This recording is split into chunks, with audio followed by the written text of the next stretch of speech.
Gloire à l'Éternel, notre Dieu, notre Père. Que l'Éternel vous bénisse et vous garde dans le précieux nom de Yeshua, celui qui est appelé le Christ. Bienvenue donc à l'école de Yeshua, bienvenue à cette étude sur la 30e paracha. Remettons ces quelques instants au Seigneur si vous le voulez bien. Père très saint, nous te rendons grâce dans le précieux nom de Yeshua, que ton nom soit béni, honoré, lui toujours et partout. Nul n'est comme toi dans le ciel.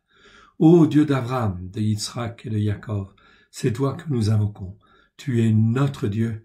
Nous te rendons grâce. Tu nous as rachetés au travers de Christ Yeshua, ton Fils bien-aimé, afin que nous puissions être un peuple pour toi, à la gloire de ton Saint-Nom, et que s'accomplissent en chacun de nous les promesses faites à Abraham, Yitzhak et Jacob. Merci Seigneur de nous instruire, de nous façonner, et de rejeter toute doctrine, fausse doctrine, qu'elle vienne de Constantin ou d'ailleurs. Nous te rendons grâce en le précieux nom de Yeshua, à la gloire de ton Saint-Nom, afin que nous puissions être sanctifiés, purifiés, consacré à l'Éternel, au travers de Yeshua, celui qui est appelé le Christ. Nous te rendons grâce. Merci Père, merci Yeshua, merci Saint-Esprit. Amen. Bienvenue à tous. Un petit passage juste dans le calendrier pour resituer. Donc nous sommes là dans le calendrier juif messianique. 5780-5781, ça ce sont les années rabbiniques, les années en fait juives du calendrier juif. Ça nous permet de resituer. Donc 12 mois du calendrier messianique des jubilés, ici mes jubilés messianiques, s'étalent du mercredi 25 mars 2020 au 23 mars 2021. Nous sommes donc en plein dedans. Cette année spirituelle est une année spirituelle exceptionnelle, bien évidemment. Elle ne se reproduit que tous les 294 années. Très important parce que cette année, c'est exactement la même configuration temporelle, c'est-à-dire du soleil et de la lune, qu'il y avait l'année de la mort et de la résurrection de notre Seigneur Yeshua. C'est ainsi qu'il se reproduit tous les 294 années. Voilà pourquoi cette année est une année spirituelle tout à fait exceptionnelle. Vous avez donc le calendrier, vous l'avez sur notre site, www.alecoledeyeshua.com, et nous allons aller, en fait, ici, au deuxième mois, à notre paracha qui nous intéresse. Ok. Nous sommes là. Nous avons passé le premier mois de l'année, c'est le mois de la Pâque, comme vous le voyez en fait ici, et nous arrivons donc au deuxième mois. Deuxième mois, en fait, selon le calendrier des jubilés, celui-là, en fait, va du 24 avril au 23 mai 2020, et dans le calendrier, en fait, rabbinique, eh bien, cela va du 30 Nissan au 29 Iyar 5780. Ça, c'est pour permettre de resituer. Mais nous, ce qui nous intéresse, c'est le calendrier des jubilés. Et en fait, aujourd'hui, eh bien, nous sommes en fait le 2 mai. 2 mai, en fait, ici, donc j'agrandis, en fait, ici. J'agrandis, en fait, ici, pour que vous puissiez bien voir. Nous sommes le 2 mai, et le 2 mai, nous avons étudié déjà la 29e paracha. Nous sommes ici à la 30e paracha, comme vous le voyez, en fait, ici. 30e paracha. Elle s'appelle Kedoshim. Kedoshim, ça veut dire soyez saints, ou vous serez saints. Ça c'est très important, en fait, bien sûr. Ça c'est très important parce que le Seigneur nous a rachetés. Nous a rachetés au travers de Christ Yeshua, son Fils bien-aimé, et il est ressuscité. Et il est ressuscité depuis déjà la semaine dernière. Nous sommes là le 3e Shabbat. Vous en voyez ici, il y en a deux. De premier Shabbat et deuxième Shabbat, en fait ici, du deuxième mois. Et il y avait donc un Shabbat que nous avons vu, en fin de compte, après la résurrection. Faites des prémices, souvenez-vous. Donc ici, nous sommes en fin de compte au deuxième mois. Donc ici, 30e paracha, en fait ici, Kedoshim, soyez saints. On étudie Lévitique 19:1 à 20:27, la Haftara ou les Haftarot, Ésaïe 22 à 20. On ne va pas prendre Ézéchiel 22 parce qu'on l'a lu la semaine dernière, on l'a lu juste au-dessus. Et ici, Ésaïe 4:3 à Ésaïe 5:30. Et la Brit Hadasha, c'est-à-dire l'évangile de Marc. Ici, c'est Marc 2, versets 15 à 17. Donc ces découpages ici de l'évangile de Marc ont été faits par des juifs messianiques au 1er siècle, disciples de Yeshua. Okay, c'est pour ça que l'évangile de Marc a été spécialement écrit pour une communauté de juifs messianiques de l'époque qui étaient sur la Torah, les prophètes et les psaumes. Donc ils avaient le système de lecture que nous avons en fait aujourd'hui, okay, qui a toujours existé, qui existe dans le milieu en fait juif et qui est très bon, etc. Donc il a été mis en place, okay, inspiré par le Saint-Esprit, très certainement, de manière quasi certaine, et effectivement ici il est placé de manière en fait à étudier la Torah déjà. Donc ici on voit Lévitique 19 et Lévitique 20. Okay. 2 chapitres à la lumière de Yeshua. Oui, bien sûr, ça c'est très important. La Haftara, ce sont des passages prophétiques, et la Brit Hadasha, eh bien ici, Marc 2, 15 à 17, nous le verrons tout à l'heure. C'est un passage très intéressant. Il est relativement court, mais pertinent, bien évidemment. Donc, il est très intéressant, en fin de compte, de voir que Yeshua, en fin de compte, est venu, non pas pour abolir la Torah et les prophètes, mais pour l'accomplir. C'est-à-dire la réaliser pleinement les promesses faites à Abraham, Israël et Jacob, de lui faire, en fin de compte, de faire que toutes les familles de la terre seront bénies en toi, en Abraham, en la descendance d'Abraham. Donc, au travers de Christ, c'est bien ce qui se réalise, c'est la réalisation des prophéties. Donc, l'Église n'a pas commencé il y a 2000 ans. Tout cela, c'est en fin de compte des mensonges. Comme en fin de compte les autres églises, qu'elles soient témoins de Jéhovah, adventistes ou autres, tout cela sont des perversions, en fin de compte, de l'Écriture, d'une manière très claire et d'une manière évidente. Okay? Pourquoi? Parce que Dieu ne se trompe pas.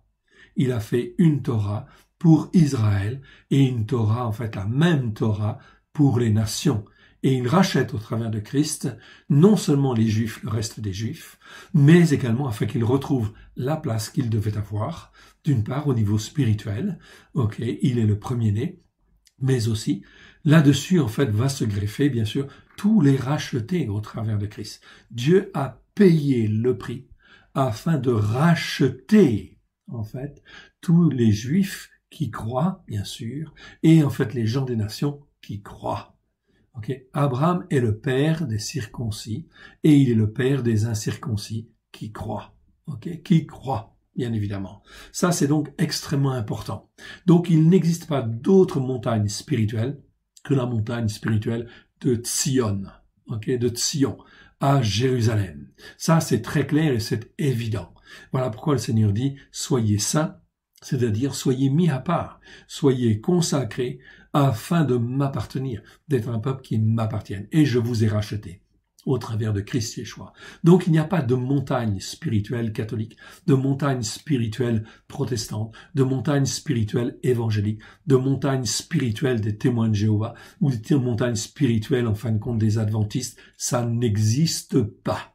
Il y a une promesse qui a été faite à Abraham, Yitzhak, Jacob, et c'est celle-là qui est en train d'être réalisée au travers de Christ Yeshua, à la gloire de l'Éternel. C'est donc très important. Voilà pourquoi il est très important ici d'étudier semaine après semaine, bien évidemment, ces parachutes à la lumière de Yeshua, au travers de la Brit Hadasha, car l'évangile de Marc, en fait, ici, va nous permettre, ou on va plutôt dire la bonne nouvelle de Marc, eh bien, ce passage va avoir des relations avec d'autres passages, bien sûr, des évangiles, et des épîtres, et forcément, en fin de compte, ça veut dire que ici, on a l'écriture ensemble. Il n'y a pas l'Ancien Testament et le Nouveau Testament, ça n'existe pas. Au temps de Yeshua, ça n'existait pas. C'est venu avec Constantin et c'est venu avec les autres religions des hommes qui se sont mis en place, croyant, en fait, ici, remplacer Israël. Dieu n'a jamais remplacé Israël. Dans son cœur, c'est toujours son Israël, et il y a un reste, d'Israël, qui, en fin de compte, est un reste glorieux, etc., sur lequel Dieu va greffer toutes les nations, tous les gens qui croient à la gloire de son saint nom. Une seule promesse faite à Abraham. Dieu dit dans Ésaïe, « Lui seul je l'ai appelé. Lui seul je l'ai appelé. » Amen. Très important. Donc là, en fin de compte, on a donc étudié cette 30e paracha. Fermons donc le calendrier et allons dans Lévitique, Vaïkra, donc chapitre 19. Vous retrouvez en fait ici, Ok, 30e paracha, donc les références, Kedoshim, soyez saints.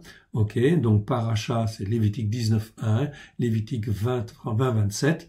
Ok, vous l'avez en hébreu, il y a Vaïkra, ok, 19.1, etc. Haftara, Amos chapitre 9 versets 7 à 15, donc on verra, Ézéchiel 20, 2 à 20, Ésaïe en fin de compte 4, 3 à Ésaïe 5, 5, 17, et ici on retrouve Marcos chapitre 2 versets 15 à 17. Commençons, s'il vous le voulez bien, et effectivement, voyons ce qu'il en est ici. J'agrandis en fait un peu pour que vous puissiez encore mieux voir. Donc ici, quelques prescriptions, ici dans ce chapitre. L'Éternel parle à Moshe et dit, parle à toute l'assemblée des témoins, des fils d'Israël. Ici, c'est bien assemblée des témoins, A-E-D-A, ok, c'est pas Kaal. Kaal, ça veut dire aussi assemblée. Dans les Bibles françaises, Kaal ou Eda, en fait, c'est traduit de la même manière. Ok. Ada ou Eda, ou Adat, en fait ici, Adat Béné Israël, c'est donc en fait l'assemblée des témoins, des fils d'Israël. Tu leur diras, vous serez saints. Ok. Ici, en fin de compte, c'est très important, vous serez saints, car je suis saint. Donc c'est à l'Éternel que l'on doit effectivement coller, se rattacher, ok, et rester en fait attaché, pas en fait à n'importe quelle autre doctrine. C'est au seul Dieu unique et vrai, à Elohim, en fait, qu'il faut s'attacher, lui et lui seul.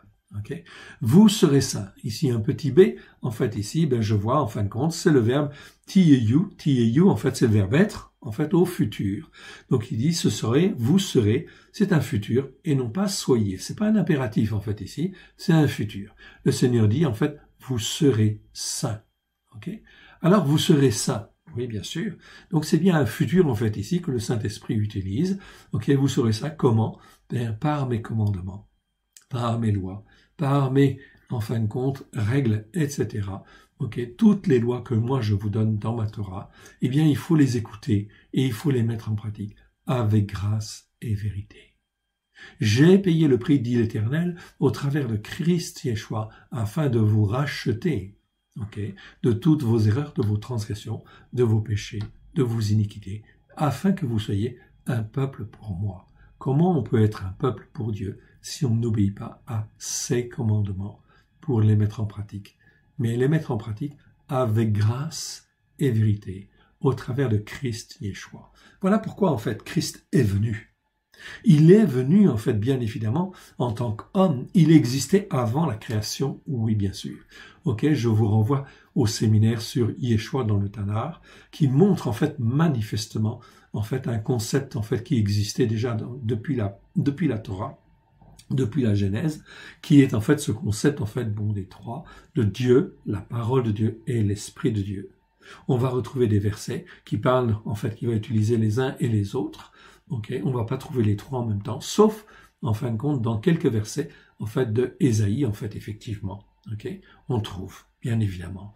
Donc on a Dieu, la parole de Dieu et l'Esprit de Dieu. Celui qui s'appelle la parole de Dieu, je dis bien celui, est un être spirituel qui travaille avec Dieu et avec l'Esprit de Dieu.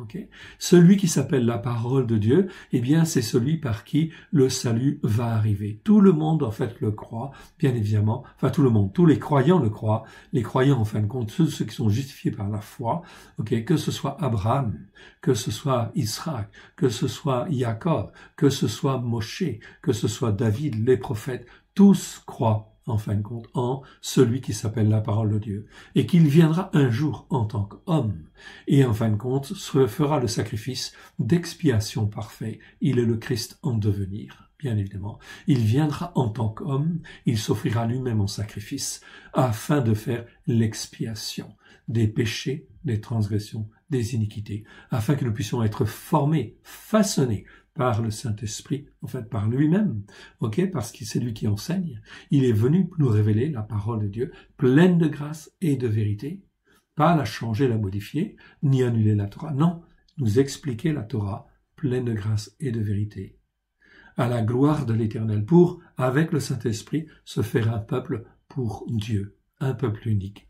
Dans ce cas-là, une seule loi une seule loi, un seul enseignement, on va dire, parce que Torah, ça veut dire enseignement, eh bien, avec des commandements, des lois, des règles, des manières de juger, des mishpatim, etc.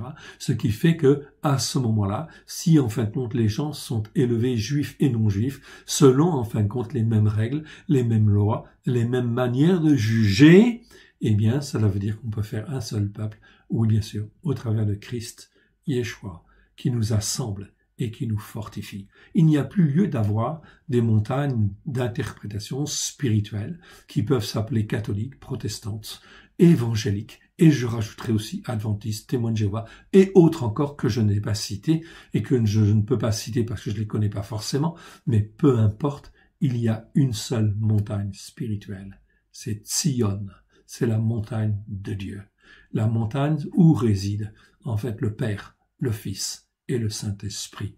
Amen, que Dieu vous bénisse et Dieu vous garde. Vous serez saints, donc ici, le Saint-Esprit dit, c'est un futur, car je suis saint, moi l'Éternel, votre Elohim. Voilà pourquoi l'Éternel Dieu donne une Torah. Une Torah, c'est-à-dire un enseignement général qui va donner, en fin de compte ici, la possibilité aux uns et aux autres, façonnés par le Saint-Esprit, à la lumière de Yeshua, un même peuple pour Dieu. Ainsi, juifs et non-juifs peuvent être un seul peuple, bien évidemment. Ok? Mais ça ne se va pas sur une montagne spirituelle qui n'est pas celle des racines de Dieu. C'est pas possible. Verset 3. Chacun de vous respectera sa mère et son père et observera mes Shabbats. Je suis l'Éternel, votre Elohim. Bien évidemment ici, donc en fait, observera mes Shabbats. Pourquoi? Eh bien parce que les Shabbats, c'est non seulement le 16e jour, mais c'est aussi au sens général toutes les fêtes de l'Éternel. Pourquoi? Parce que ces fêtes sont en fait l'occasion, les fêtes, je parle bien des fêtes de l'Éternel, eh bien sont l'occasion de nous former, de nous façonner. Il y a tout un système en fait de formation, d'instruction en fin de compte qui vient au travers de ces fêtes. Voilà, l'Éternel en fin de compte a mis dans le calendrier tout un certain nombre de jours bien précieux aux yeux de Dieu, qui en fait contribuent à nous former, à nous façonner, à nous ancrer sur les racines hébraïques de la foi, sur la montagne de Tzion, afin que nous soyons saints, et saints pour Dieu. Amen. Aucune appellation, je dis bien, aucune appellation qui vient des hommes, ne tiendra devant l'Éternel. Toutes les montagnes seront ébranlées, en fait, ici. Toutes les montagnes spirituelles qui ont été créées par les hommes vont être renversées et, en fin de compte, bousculées inévitablement. Pourquoi? Parce qu'il n'y a qu'une seule montagne spirituelle. C'est la montagne de Tzion. Depuis Abraham. Voilà pourquoi, en fin de compte, le peuple de Dieu, en fait, l'assemblée des témoins, elle commence avec Abraham. Elle n'a pas commencé il y a 2000 ans avec, soi-disant, l'Église catholique, etc. Non, pas du tout. Ça a commencé avec Abraham, en Genèse 12. Genèse 12, versets 1 à 3. Où Dieu, en fait, dit, en fin de compte, promet à Abraham, c'est la première fois, en fait, que Dieu parle à Abraham, il a 75 ans, et il va lui dire, en fin de compte, qu'il va le bénir en abondance. Je bénirai celui qui te bénira, et je maudirai celui qui parlera mal contre toi, ou qui te méprisera. Attention, il y a donc des malédictions qui viennent, en fin de compte, ici. Si, en fin de compte, on ne s'attache pas à l'Israël spirituel de Dieu. Verset 4. Vous ne vous tournerez point vers les idoles, c'est-à-dire toute en fait forme d'idolâtrie, toute montagne spirituelle qui peut être élevée, toute idole qui peut être élevée, etc. Vous ne vous tournerez point vers elle. Et vous ne ferez point des dieux de fonte, etc. Bien sûr, ça on comprend. Ici, c'est Elohim aussi de fonte, etc. Le mot, en fait, ici est au pluriel, évidemment.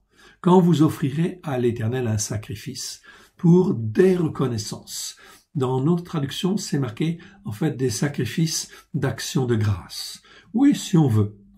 Mais c'est plutôt le mot, en fait, reconnaissance qu'il faut retenir, et il est au pluriel. C'est shelem au singulier, shelamim, en fait, ici. Ce sont des sacrifices de reconnaissance qui permettent de dire à Dieu, je reconnais quelque part, je te remercie. C'est pas tout à fait le remerciement, mais c'est en fait ça aussi, quelque part. Ok, parce qu'il y a d'autres mots pour en fait dire parler spécialement remerciement, mais c'est reconnaître que Dieu est Dieu, qu'il est le Dieu institué sur la montagne de Sion, etc., et qu'il a prévu effectivement de sanctifier tous ceux qui croient en lui, qui lui font confiance, etc. Donc on reconnaît en fait que l'Éternel est Dieu, qu'il est le seul Dieu unique et vrai, qu'il est à Elohim. En fait, en réalité. C'est bien effectivement cette dimension spirituelle que Noé nous a transmis, que Enoch nous a transmis, Ranor exactement, le nom hébreu, nous a transmis dans Genèse 5, versets 22-23, etc. C'est bien ce que Abraham, Isaac, Yaakov, les prophètes et Yeshua nous ont transmis. Un même message cohérent sur la montagne de Sion, sur la Torah, les prophètes et les psaumes, à la lumière de Yeshua. Quand vous offrirez à l'Éternel un sacrifice pour des reconnaissances, reconnaissance ici, c'est au pluriel. C'est pas simplement sacrifice de reconnaissance tout court. Le mot est au pluriel. Donc on va le laisser au pluriel. Vous ferez le sacrifice en sorte qu'il soit agréé.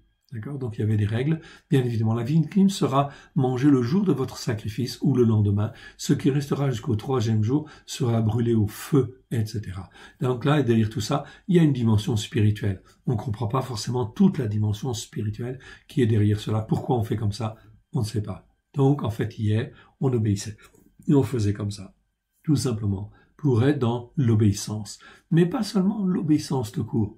Pour être dans la soumission à ce que Dieu dit.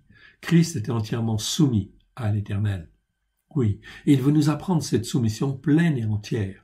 Alors, sur quoi devons-nous nous reposer, en fait, effectivement, afin de ne pas être entraînés par, en fait, toute fausse doctrine à droite et à gauche? Eh bien, il n'y a qu'une seule solution, c'est de considérer que la Torah est la vérité, avec grâce et vérité au travers de Christ Yeshua, et que, en fait, nous pouvons nous asseoir dessus, nous poser dessus, méditer dessus, chercher avec grâce et vérité. Et là, nous sommes sûrs et certains que l'Éternel Dieu va nous garder. Et ça, c'est très important. Verset 6. La victime sera mangée le jour de votre sacrifice ou le lendemain. Ce qui restera jusqu'au 3e jour sera brûlé au feu. Si l'on en mange le 3e jour, ce sera une chose infecte. Ah, le sacrifice ne sera point agréé. Donc, vous voyez, il y a des temps, en fait, pour toute chose, bien évidemment. Celui qui en mangera portera son iniquité. Ah, cela parle d'iniquité. Certains traduisent, en fait, la peine de son péché. Oui. Iniquité, en fait, ici, c'est le mot avant, en hébreu, et cela nous parle, en fin de compte, de malédiction. Donc, les malédictions, c'est tout un ensemble, et les iniquités, c'est souvent, en fait, très souvent, la conséquence, en fin de compte, de nos péchés, de nos transgressions, etc. C'est-à-dire que cela entraîne en fait une malédiction, qui en fin de compte va peser sur notre vie, etc. Et peut peser aussi sur la vie de nos enfants, jusqu'à la 3e, 4e génération, mais ça peut aller beaucoup plus loin, bien évidemment. L'iniquité peut être transmise jusqu'à la 10e génération au cas d'inceste, par exemple, et cela peut aller en fait aussi même beaucoup plus loin dans certains cas. Je vous donne un exemple tout simple, en fait, ici. Le péché d'Adam. Est-ce que nous sommes soumis à la malédiction d'Adam? Oui, bien sûr. Tous les hommes sur la terre sont soumis à l'iniquité du péché de Adam, oui, bien sûr, ou à la malédiction. Nous sommes maudits. Tous les hommes sur la terre sont des hommes qui sont, en fin de compte, qui héritent de la malédiction. Voilà pourquoi il fallait qu'un homme, en fait ici, s'offre lui-même en sacrifice. Christ Yeshua soit conçu, en fait, au travers de Marie, par le Saint-Esprit, devienne homme, se fasse homme, et qu'il porte, en fait, tous nos péchés. Voilà pourquoi, en fait, Yeshua est appelé le Fils de l'homme. Ben à Adam. Il vient réparer. Il vient, en fait, nous racheter de l'iniquité d'Adam, de l'iniquité de nos péchés, de tous nos péchés, de toutes nos transgressions et de toutes nos iniquités mêmes, et celles de nos pères, oui bien sûr. Voilà pourquoi, en fin de compte, le mot iniquité, très mal compris, très mal enseigné, en fin de compte, dans les églises, d'une manière générale, mais c'est donc très important. Voilà pourquoi il faut confesser ces choses-là. Donc ici, il y a un rapport avec la malédiction. Celui qui en mangera portera son iniquité, car il profane la sainteté de l'Éternel. Même si on ne comprend pas toute la dimension spirituelle qu'il y a derrière cela, peu importe, l'Écriture le dit, Ok, donc à moins d'un problème de traduction, etc., on reste en fait là-dessus. Effectivement, bien évidemment. Donc, car il profane la sainteté de l'Éternel, ok, cette personne-là sera retranchée de ses peuples. En hébreu, c'est marqué de ses peuples. C'est pas marqué du peuple d'Israël. Non, ses peuples. Il y a donc bien des choses, en fait, et des iniquités qui, en fait, concernent toutes les nations, qu'elles soient conscientes ou pas conscientes, mais la réalité spirituelle est là, ok? La désobéissance, en fait, à Dieu, à la Torah. Voilà pourquoi la Torah, elle était faite, notamment, a été donnée par Dieu à Israël, mais pour que Israël puisse la communiquer à toutes les nations, bien évidemment. Pourquoi? Parce qu'il y a des conséquences, bien sûr. Il y a des péchés qui s'accumulent et des iniquités qui s'accumulent. Quand vous ferez la moisson dans votre pays, tu laisseras un coin de ton champ sans le moissonner, et tu ne ramasseras pas ce qui reste à glaner. Verset 9. Verset 10. Tu ne cueilleras pas non plus les grappes restées dans ta vigne, et tu ne ramasseras pas les grains qui en sont tombés. Tu abandonneras cela aux malheureux et à l'étranger. Je suis l'Éternel, votre Elohim. Ici, en fin de compte, c'était bien, en fait, on comprend, en fait, ici, quelque chose, en fait, de merveilleux, c'est de laisser, en fin de compte aussi, en fait, des choses qui sont à glaner et, en fin de compte, à récupérer. Pourquoi? Pour l'indigent, pour le pauvre, pour le malheureux, etc. Oui. Tu abandonneras cela aux malheureux. Malheureux, c'est ani, en fait, en hébreu. Ok, ici, c'est bien malheureux. Et à l'étranger. Ici, l'étranger, je suis l'Éternel, votre Elohim. Mais ici, étranger, en fin de compte, si je regarde, en fait, ici, petit m, eh bien, en fait, ici, vous le voyez ici, en fait, je le souligne pour que vous puissiez le voir, c'est le mot guerre. Ok, le mot étranger, il y en a plusieurs, en fait, en hébreu, évidemment. Ok, et ici, il s'agit du guerre.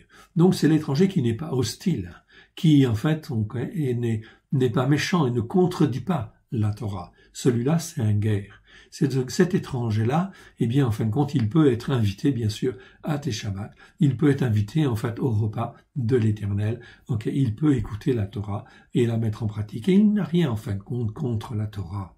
Ok, si dès lors qu'il est contre la Torah, ce n'est pas un guerre, ça va être un erreur. Parce que quelque part, il est attaché à une autre doctrine. Et comme il est attaché à une autre doctrine, résultat des courses, c'est un étranger idolâtre. Ce sera dans ce cas-là non pas le mot guerre, mais ce sera le mot nérar. Nérar, c'est l'étranger idolâtre. Et le Seigneur dit, non, l'étranger idolâtre, toi, tu ne l'invites pas. Tu ne l'invites pas à ta table, tu ne l'invites pas à tes fêtes. Au contraire, tu le laisses dehors. Sauf s'il se repent, bien sûr, et qu'il veut venir vers le seul Dieu unique et vrai. Auquel cas, si cet étranger idolâtre, ou le fils de cet étranger idolâtre, veut venir écouter la Torah et la mettre en pratique, oui, qu'il soit béni.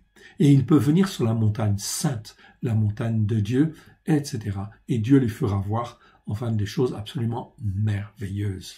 Mais là, en fin de compte, on est recentré sur la Torah, bien évidemment. Okay, c'est exactement ce que nous dit Ésaïe chapitre 56 et Ésaïe chapitre 59, okay, où là on parle de l'étranger et c'est bien en fin de compte du fils du Nérar, c'est-à-dire de l'étranger idolâtre qui se convertit, qui revient vers Dieu, donc qui a fait repentance, et dès lors qu'il a fait repentance, et bien sûr, en fait il faut l'accueillir. Mais l'étranger Zour, Z-O-U-R, ça c'est un étranger hostile, méchant, okay, qui est contradictoire, qui est rebelle, qui en fait ne veut pas entendre parler de Dieu, celui-là tu le laisses à la porte, tu ne l'invites pas chez toi, bien évidemment. Il est dangereux. Ça peut être un terroriste, ok, aussi, c'est quelqu'un qui a adopté une autre doctrine, et une doctrine en fin de compte qui veut détruire Israël, détruire la Torah, détruire en fait les fils et les filles de Dieu, ok, qui en fait justement sont mis à part, ou veulent se mettre à part, qui veulent devenir saints, ok, parce que l'Éternel est saint. Il n'y a pas 36 solutions. Sur la montagne de Sion, il n'y a qu'une seule loi, c'est la Torah, qu'un seul enseignement. Je monte, en fait, ici au verset 11. Verset 11, vous ne déroberez point. Donc ici, un certain nombre de recommandations, ok, très importantes, en fait, ici, qui, en fait, nous permettent d'apprendre, en fait, à être sanctifiés. Nous sommes dans une période de sanctification, de consécration à l'Éternel, de mise à part pour Dieu. C'est donc important de mettre, en fait, ces mots ces versets dans notre tête. vous ne vous déroberez point, et vous n'usurez ni de mensonge ni de tromperie. Un homme envers son ami, bien évidemment. Ok, et non pas les uns envers les autres. Donc ici, on corrige un petit peu les mots de manière à être plus proche de l'hébreu en fait aussi. Amitz, c'est plutôt un ami en fait ici, ou une connaissance proche. Vous ne jurerez point faussement par mon nom, car tu profénerais le nom de ton Elohim. Je suis l'Éternel. Tu n'opprimeras point ton prochain et tu ne raviras rien par violence. Tu ne retireras point jusqu'au lendemain le salaire de celui dont tu as loué les services. Oui, bien sûr. Okay. Tu ne maudiras point un sourd, et tu mettras devant l'aveugle rien qui puisse le faire tomber, car tu auras la crainte de ton Elohim. Je suis l'Éternel. Chaque fois, en fin de compte, nous avons remplacé. En fait, ici, le mot Dieu, en fait, ici, chaque fois qu'en hébreu, c'est le mot Elohim, nous mettons le mot Elohim. Pourquoi? Parce qu'il y a d'autres mots pour dire Dieu, parce qu'en fin de compte, ce sont des appellations différentes, mais dans les traductions françaises, malheureusement, en fait, tout ça, on appelle tout ça Dieu. Que ce soit Eloah, Elohim, okay, El, okay, Elim, tout ça, ce sont en fait des mots Dieu. Okay, ça veut dire Dieu, etc. Mais c'est Dieu sous différentes formes, etc. ou différentes significations. C'est donc très important de recaler. Quand on dit Elohim ici, c'est un pluriel, c'est toujours en fait un Dieu pluriel, et c'est toujours ce que je vous disais tout à l'heure, Dieu, la parole de Dieu et l'Esprit de Dieu. Et là, ils sont un, c'est Elohim, Elohim Erad. Shema Israël, Adonai Elohinu, Adonai Erad. Ok? Donc ici, on a Elohinu. Elohinu, c'est Elohim. Elohim, c'est notre Elohim. Et en fin de compte, ici, il est un, bien évidemment. Ok? Donc on a bien en fait ici cette notion hébraïque qui existe depuis la Torah, okay, et qui a été déformée. Oui, déformée par Constantin, effectivement avec la notion de Trinité. C'est pour ça que c'est pas du tout bon en fait d'aller dans ce sens-là. Ok, c'est une question d'interprétation et de compréhension des choses. Mais la notion en fin de compte de Dieu, la parole de Dieu et l'Esprit de Dieu, c'était toujours là dans la Torah, les prophètes et les psaumes. Également, petite variante, l'Éternel, la parole de l'Éternel, l'Esprit de l'Éternel. Également, nous trouvons en fait cela dans la Torah, les prophètes et les psaumes. Okay? Sachant que celui qui s'appelle la parole de Dieu s'appelle aussi parfois la parole de l'Éternel, bien évidemment, mais c'est toujours un être spirituel qui travaille avec Dieu et l'Esprit de Dieu. Et il était déjà présent auprès des hommes, bien évidemment. C'est pour ça qu'Abraham dit, en fin de compte, Yeshua dit en fait à propos d'Abraham, Abraham m'a vu. Bien évidemment, il a vu la parole en fait de Dieu, okay? Au travers de Malkitsédek. Oui, bien sûr. Malkitsédek, ça veut dire mon roi de justice. C'est Yeshua, le roi de justice, de la justice de Dieu. Amen. Très important. Donc on revient en fait ici, verset 14. Tu ne béniras point un sourd. Ok, donc ça on l'avait vu. Verset 15. Tu ne commettras point d'injustice dans tes jugements. Très important. Ici, des jugements. Dieu veut nous apprendre à juger d'une manière juste, bien évidemment. Et je ne peux juger et apprendre à juger d'une manière juste que si, en fin de compte, je me conforme au jugement de Dieu, bien évidemment. Dans ma juridiction, c'est-à-dire dans mon domaine de compétence, dans mon domaine d'influence, bien évidemment, eh bien, je suis appelé à être un homme, un mari, okay, un chef de famille. J'ai donc, en fin de compte, ici des responsabilités et je dois exercer des jugements. Et des bons jugements, si possible, c'est mieux. Tu ne commettras point d'injustice dans tes jugements. Okay? Et si tu accèdes à d'autres responsabilités, bien sûr, eh bien, tu dois apprendre à juger d'une manière juste. Comment est-ce qu'on peut apprendre à bien juger devant Dieu si je n'apprends pas à juger comme lui, il veut que l'on juge? Là, il y a un problème.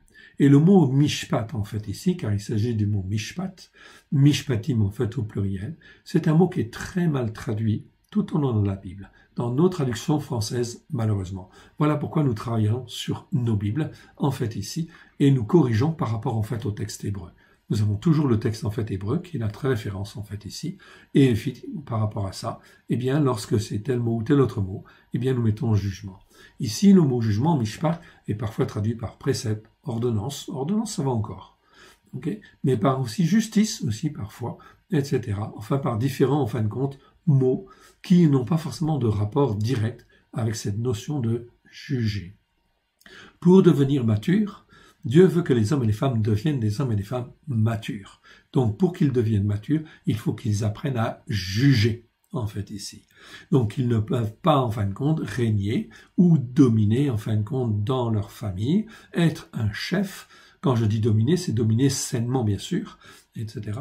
Eh bien, effectivement, ils ne peuvent, en fait, ici, remplir leur rôle s'ils n'ont pas appris à juger d'une manière juste. Voilà pourquoi Dieu donne ses jugements. Et il va répéter très souvent, respectez mes jugements, mettez-les en pratique, apprenez-les, avec grâce et vérité, au travers de Christ Yeshua, afin de pouvoir, en fin de compte, remplir la mission que l'Éternel vous a confiée ou nous a confiée. C'est ça qui est important. Non, je ne peux pas me contenter d'interprétations religieuses sur telle montagne ou telle autre montagne spirituelle. Il faut que je sois sur la montagne de Sion, bien évidemment. Tu ne commettras point d'injustice dans tes jugements. Tu n'auras point égard à la personne du faible, parce qu'il est faible, il n'a pas forcément raison.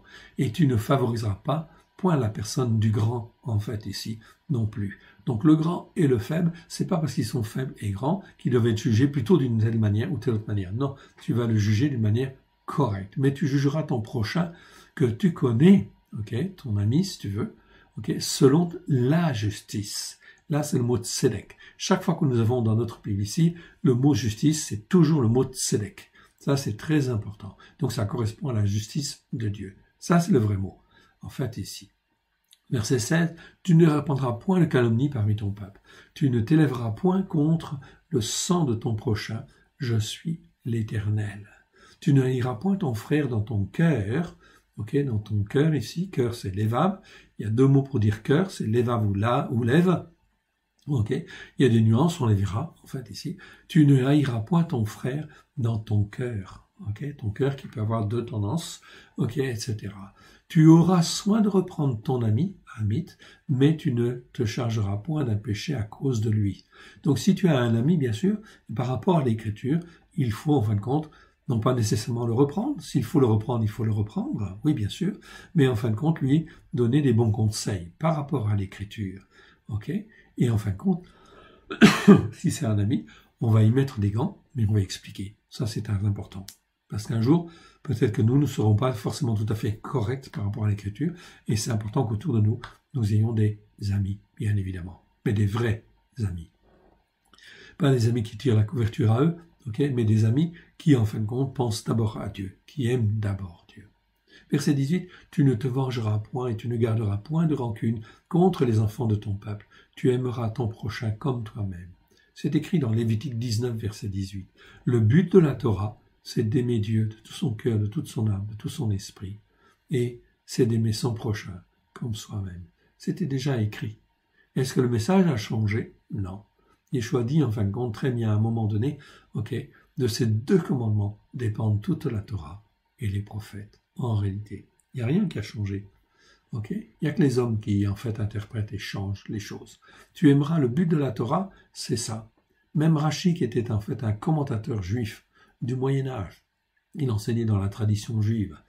Il était zélé, il aimait Dieu. Il comprenait l'amour de Dieu. Et en fait, il disait à ses disciples, si vous avez compris, à ses disciples, à tous ses enfants, s'il avait des enseignements, et quand ils avaient fini en fait d'étudier la Torah, il disait à leurs élèves, si vous avez compris que le but de la Torah, c'est d'aimer son prochain comme soi-même, c'est d'aimer Dieu de tout son cœur, et c'est d'aimer son prochain d'aimer son prochain comme soi-même, à ce moment-là, vous avez compris. Vous pouvez passer à l'année suivante. Sinon, il faut recommencer. Il était sincère. Oui, c'était un juif traditionnel, tout à fait. Il ne pouvait pas devenir chrétien à cette époque-là. C'était impossible. C'était le temps des croisades. L'image des chrétiens était absolument abominable, etc. Le message de Christ ne passait pas correctement. Pas du tout. Bien évidemment, parce que l'image de Christ que l'on avait à cette époque-là, c'était les chrétiens catholiques. Et les chrétiens catholiques, qu'est-ce qu'ils pensaient? Une seule chose, c'est d'aller délivrer en fait l'Israël, et délivrer Israël, mais Jérusalem principalement, en fait, de l'Empire ottoman, etc. Non, pas de l'Empire ottoman, des Arabes qui habitaient là-bas, de l'islam qui était là-bas. C'était pas encore l'Empire ottoman. L'Empire ottoman, c'est à partir de 1515, si ma mémoire est bonne. Non, 1517. Voilà. Donc c'est un petit peu plus tard. Mais c'est l'islam quand même. Okay, donc ici on disait, les croisés disaient, avant de partir, tuez du juif et vous sauverez votre âme. Donc les juifs étaient vraiment rejetés. L'opprobre était sur eux, etc. Ok, ils ne pouvaient absolument pas devenir chrétiens. Absolument pas. C'était pas du tout le but non plus. Ok. Donc voilà, en fait, ici, tu aimeras ton prochain comme toi-même. On continue. Et on arrive au verset 19, en fait, ici. Vous observerez mes règles, ruka, en fait, ici. Rukot, en fait, en hébreu. Ok, c'est pas le mot roc, c'est le mot ruka. Ici, vous observerez mes règles. Donc, on ne va pas le traduire par loi pour différencier du mot roc. On va traduire par règle. Tu n'accoupleras point des bestiaux de deux espèces différentes. Tu n'ensemeras point ton champ de deux espèces de semences. Tu ne porteras pas un vêtement tissé de deux espèces de fils, laine ou lin, par exemple, et lin, etc.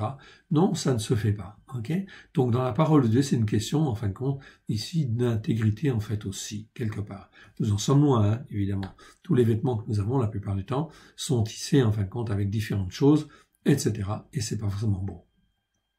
Lorsqu'un homme couchera, et aura commerce avec une femme, si c'est une servante fiancée à un autre homme, et qui n'a pas été rachetée ou affranchie, ils seront châtiés, mais non punis de mort, parce qu'elle n'a pas été affranchie. L'homme amènera pour son délit, ici on parle de délit à l'Éternel, à l'entrée de la tente du rendez-vous, un bélier en sacrifice pour le délit. Voilà une notion très importante en fait ici. Donc on ne parle pas en fait ici de culpabilité en fait ici, de sacrifice de culpabilité, non. En fait ici on parle d'infraction. Et d'infraction en fait grave, on parle de délit, c'est-à-dire de crime, si vous voulez. Donc ici, la Torah, en fin de compte, elle explique que certaines choses sont considérées comme des crimes ou comme des délits. Et donc, en fait, en conséquence, eh bien, il y a un sacrifice pour le délit qui doit être en fait fait, bien sûr. Il faut demander pardon, en fait, à Dieu pour ces choses-là, évidemment, évidemment. Ok ? Verset 22. Le sacrificateur fera pour lui l'expiation devant l'Éternel pour le péché qu'il a commis, avec le bélier offert en sacrifice pour le délit, et le péché qu'il a commis lui sera pardonné. Donc là, on parle bien là de repentance. Ici, on explique que, en fait, quel que soit le problème, eh bien, si la personne fait preuve de repentance, Dieu est bon et miséricordieux pour, en fin de compte, exercer sa grâce. Mais il faut de la repentance, il faut reconnaître le péché, et que c'est péché par rapport à la Torah. Et comment je peux savoir si c'est péché? Eh bien, en fin de compte, il faut que j'écoute la Torah, que je l'écoute et que je la mette en pratique avec grâce et vérité pour apprendre. Sinon, je n'apprends pas. Je suis dans l'ignorance et je peux avoir des péchés, même des délits, des tas de choses comme cela qui se font et qui en fait entraînent des conséquences dans ma vie et qui fait que, en fait, lorsque je prie, eh bien la prière n'est pas forcément en fait aussi entendue. Verset 23. Quand vous serez entrés dans le pays et que vous y aurez planté toutes sortes d'arbres fruitiers, vous en regarderez les fruits comme incirconcis. Ah, tiens, les fruits peuvent être incirconcis? Oui. C'est-à-dire, en fin de compte, qu'on ne peut pas les manger, en fait, ici, tout simplement. Pendant 3 ans, ils seront pour vous incirconcis, on n'en mangera point. Ici, tout simplement. La 4e année, tous leurs fruits seront consacrés à l'Éternel au milieu des réjouissances. C'est-à-dire qu'on pouvait en manger, mais dans les réjouissances, en fait, ici, dans les fêtes de l'Éternel, bien évidemment. C'était l'occasion de glorifier Dieu, en fin de compte, justement, pour les fruits qui arrivent, etc., et qui poussent. Et la 5e année, eh bien, le fruit est bien formé, bien comme il faut, etc., et il est sain pour l'homme, il est nourrissant, il est arrivé à une maturité, en fait ici, saine pour l'homme. Vous en mangerez les fruits et vous continuerez à les récolter. Je suis l'Éternel, votre Elohim. Voilà donc en fait ici des règles qui nous sont données et qui ont une importance. On ne comprend pas toujours la portée spirituelle pleine et entière de tout ça, mais en tout cas une chose est sûre, cela contribue à l'obéissance et cela contribue à la soumission à l'Éternel notre Dieu, à considérer qu'il est le seul Dieu unique et vrai, et que sa parole est la vérité, pourvu qu'on l'écoute et qu'on la mette en pratique avec grâce et vérité. Voilà pourquoi l'église de Constantin ou les autres montagnes n'ont jamais considéré la parole de Dieu forcément comme étant la vérité. Si la vérité, elle est là, je vais écouter avec grâce et vérité. Peut-être je vais avoir des interprétations un peu différentes d'une communauté à l'autre, oui, fort bien, ça ne pose pas de problème majeur, mais on n'est pas dans la dispute, la discorde ou la division. Il n'y a qu'une seule Torah, un seul Christ, un seul Dieu, un seul Esprit. Verset 26. Vous ne mangerez rien avec du sang. Vous n'observerez ni les serpents pour pratiquer la divination, ni les nuages pour pratiquer la sorcellerie. Voilà donc en fait qui est clair, en fait aussi. Donc pas manger de sang, c'est très important, ça fait partie de la sanctification. On n'observe pas les serpents pour pratiquer la divination, ou toute personne qui, en fin de compte, est liée à la divination, oui bien sûr, et bien effectivement, cela, si je m'en aperçois, il faut que je rejette et que je coupe les ponts. Oui, bien sûr, les liens spirituels et les liens d'âme. Pourquoi? Parce que cela va entraîner des malédictions, des iniquités et des malédictions en fait ensuite, donc des conséquences graves sur nos vies ou sur la vie de nos enfants. Ni les nuages pour pratiquer la sorcellerie en fait ici. Donc aucune pratique occulte ou aucune pratique qui est liée à un autre Dieu, évidemment. Voilà qui est très important. Voilà pourquoi, en fin de compte, Dieu, l'éternel Dieu, le Dieu d'Abraham, de Yitzhak et de Jacob, doit avoir dans nos cœurs et dans nos vies la première place. Dès lors que le Dieu d'Abraham, d'Yitzhak et de Jacob a la première place dans nos cœurs et dans nos vies, au travers de Christ Yeshua, nous savons que nous sommes sur la bonne voie, etc. On peut comprendre certaines choses de manière un peu différente, on est d'accord, mais on sait déjà que le fondement même, en fait, n'est pas à remettre en question, et c'est sur cela, dans cette voie-là, qu'il faut marcher. C'est la voie de Christ, du Christ hébreu, bien évidemment. Okay. Voilà pourquoi le Christ des nations, le Christ de Constantin, n'a rien à voir avec les racines hébraïques de la foi. Voilà pourquoi, en fin de compte, les chrétiens qui s'endurcissent, effectivement, et qui refusent la Torah, qui refusent le Shabbat, etc., le Shabbat de l'Éternel, etc., eh bien, cela veut dire quoi? Cela veut dire, quelque part, ils ne reconnaissent pas l'Éternel Dieu comme étant le seul Dieu unique et vrai, le Ha-Elohim de Dieu, le Ha-Elohim, pardon, de Abraham, de Yitzhak et de Jacob, le seul Dieu unique et vrai. C'est ça qui est très important. C'est cette reconnaissance, en fait, ici, qui est fondamentale. On continue. Verset 27. Vous ne couperez point en rond les coins de votre chevelure et ne rasera point les coins de la barbe. Voilà pourquoi les Juifs dans la tradition, d'une manière en fin de compte ici, scripturaire, vont dire on va laisser en fin de compte ici, les cheveux pousser, etc., afin de ne pas se raser. C'est une question, c'est une interprétation. Elle est peut-être juste. Si elle est juste, eh bien, vous laissez pousser, pareil. Sinon, effectivement, vous vous rasez. Et pourquoi? Parce que se raser, c'était en fait le propre des nations à l'époque. Pourquoi? On ne comprend pas forcément bien. Vous ne ferez point d'incision dans votre chair pour un mort. Vous n'imprimerez point de figure sur vous. Je suis l'Éternel. Donc pas de tatouage, pas d'incision dans la chair pour un mort, ça va de soi. Ça c'est très important. Ce sont des alliances de mort avec le monde occulte. Et vous n'imprimerez point de figure sur vous. Donc pas de tatouage ou des choses comme cela. Si on a fait ces choses-là, eh bien cela veut dire quoi? On a transgressé la Torah. Ça veut dire quoi? Il faut demander pardon à Dieu. Et que le sang de l'agneau, en fait, on le couvre, en fait, ici, du sang de l'agneau, on se lave, on se purifie, en fin de compte, de toutes les conséquences, effectivement, que cela peut apporter, toutes les iniquités ou les malédictions, bien sûr. On demande pardon à Dieu. Si on peut le faire effacer, on le fait effacer. Sinon, en fin de compte, on est racheté par Christ, bien évidemment. Dans ce cas-là, la puissance de Christ, bien évidemment, de la résurrection de Christ, peut passer au-dessus, dès lors qu'il y a une repentance sincère et profonde. Je dis bien, dès lors qu'il y a une repentance sincère et profonde. Verset 29. Tu ne profaneras point la fille en te la livrant à la prostitution, ça va de soi, de peur que le pays ne se prostitue et ne se remplisse de crimes. Donc ici, livrer sa fille en fait à la prostitution, bien sûr c'est abominable, mais ça entraîne des conséquences, vous le voyez en fait ici. De peur que le pays ne se prostitue. C'est-à-dire que le pays va finir par se prostituer et ne se remplisse en fait de crimes en fait ici. Donc ça va engendrer une dégradation spirituelle, sociale, etc. Qui en fait va être très grave. Vous observerez mes Shabbats et vous révérerez mon sanctuaire.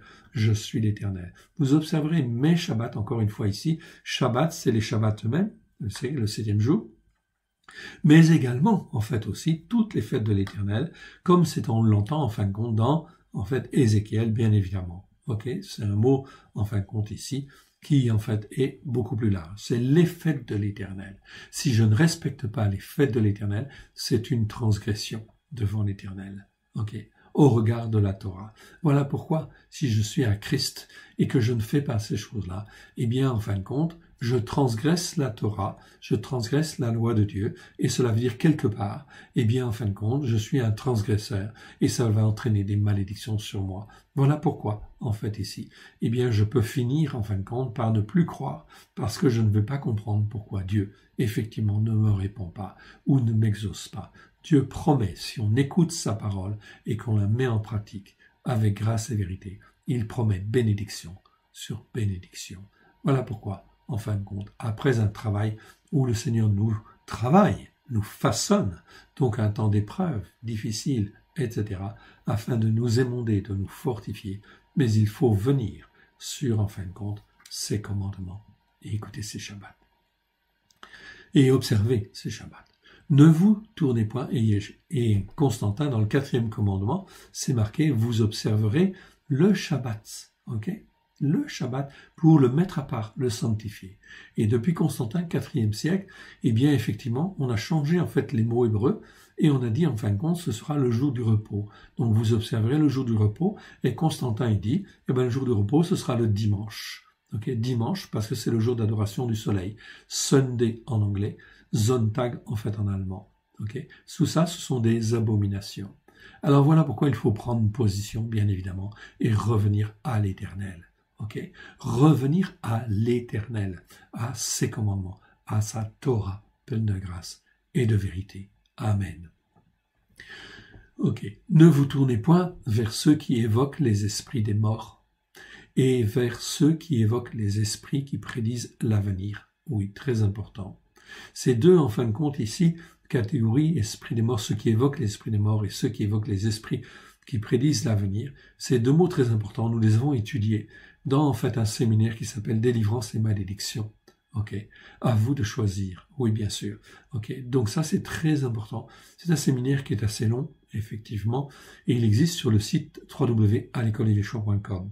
Il faut demander un accès pour pouvoir y accéder, bien évidemment. Si vous voulez, en fin de compte, vous ancrer sur la Torah, les prophètes et les psaumes, à la lumière de Yeshua, on vous donnera un accès gratuit. Il n'y a pas de souci là-dessus. Et c'est très important. C'est très important parce que cela crée, en fait, les esprits, ceux qui évoquent les esprits des morts et ceux qui, en fait, évoquent les esprits prédisent l'avenir. Ça veut dire quoi? Si on va les consulter, qu'est-ce qui se passe? Il y a des liens spirituels qui sont posés sur notre vie et des liens d'âme, etc., qui font que ça va nous entraîner des malédictions, des iniquités et des malédictions qui vont peser sur notre vie et sur la vie de notre famille, etc., sur nos descendants, inévitablement. Inévitablement, pas peut-être, c'est inévitable. Voilà pourquoi c'est extrêmement dangereux. C'est pour ça que Dieu interdit, en fait, ici, de se connecter avec ces gens-là, etc. Ou de voir des rapports, en fait, avec ces gens-là. Ok, des entretiens, des réunions, etc. Non, on ne consulte pas, en fait, ces gens-là, etc. Ils ont un pouvoir spirituel, oui, mais c'est un pouvoir spirituel lié avec Satan, bien évidemment. Et Satan ne vous veut pas du bien, Dieu vous veut du bien. Voilà pourquoi, en fait, il faut couper les ponts. Apprendre vraiment à se consacrer à Dieu. Ne les recherchez point, de peur de vous souiller avec eux. Je suis l'Éternel, votre Elohim. On parle bien, en fin de compte, d'être souillé avec eux. Verset 32, tu te lèveras devant les cheveux blancs. Okay, donc devant les anciens. Et tu honoreras, ça veut dire qu'il faut les respecter. Oui, bien sûr. Et tu honoreras la personne du vieillard. Tu craindras ton Elohim, je suis l'Éternel. C'est une manière de faire, c'est une manière d'être, c'est une manière d'être un témoin de l'Éternel. Si l'on fait ce genre de choses simplement, eh bien ça veut dire quoi? Ça veut dire que non seulement celui qui est l'objet de cet honneur, eh bien effectivement va le voir, mais les gens autour vont le voir aussi. Qui est cet homme-là? Qui est cette femme-là, etc. Tu craindras ton Elohim, je suis l'Éternel. Verset 33. Si un étranger, ici, c'est toujours, chaque fois qu'on a le mot étranger ici, en bleu, tout court, c'est toujours un guerre. C'est donc un étranger qui n'est pas hostile à la Torah, qui n'est pas du tout hostile à la parole de Dieu, à la écouter, et ça veut pas dire qu'il pratique encore, mais ça veut dire qu'il n'est pas hostile du tout. Si un étranger vient séjourner avec vous dans votre pays, vous ne l'opprimerez point. Voilà pourquoi ces étrangers-là, on ne doit jamais en fait les opprimer. Bien évidemment, il faut faire attention, évidemment, car c'est peut-être en devenir un futur serviteur de l'Éternel. Vous traiterez l'étranger en séjour parmi vous comme un indigène du milieu de vous, c'est-à-dire quelqu'un qui est né dans le pays, mais qui ne fait pas partie de ton peuple. C'est un indigène. Vous l'aimerez comme vous-même. Ah, voilà, très bien. Vous l'aimerez comme vous-même, car vous avez été étranger, oui, dans le pays de Mitzraïm, dans le pays d'Égypte. Je suis l'Éternel, votre Elohim. Vous ne commettrez point d'injustice dans les jugements. Encore, c'est encore répété ici, point d'injustice dans les jugements, en fait, ici, ni dans les mesures de dimension, ni dans les poids, ni dans les mesures de capacité. Voilà, donc en fait ici, on est dans l'aspect pratique. Donc c'est bien de parler, c'est bien d'être instruit en fait ici intellectuellement, mais il faut que dans notre vie, tout soit conforme, etc. aussi.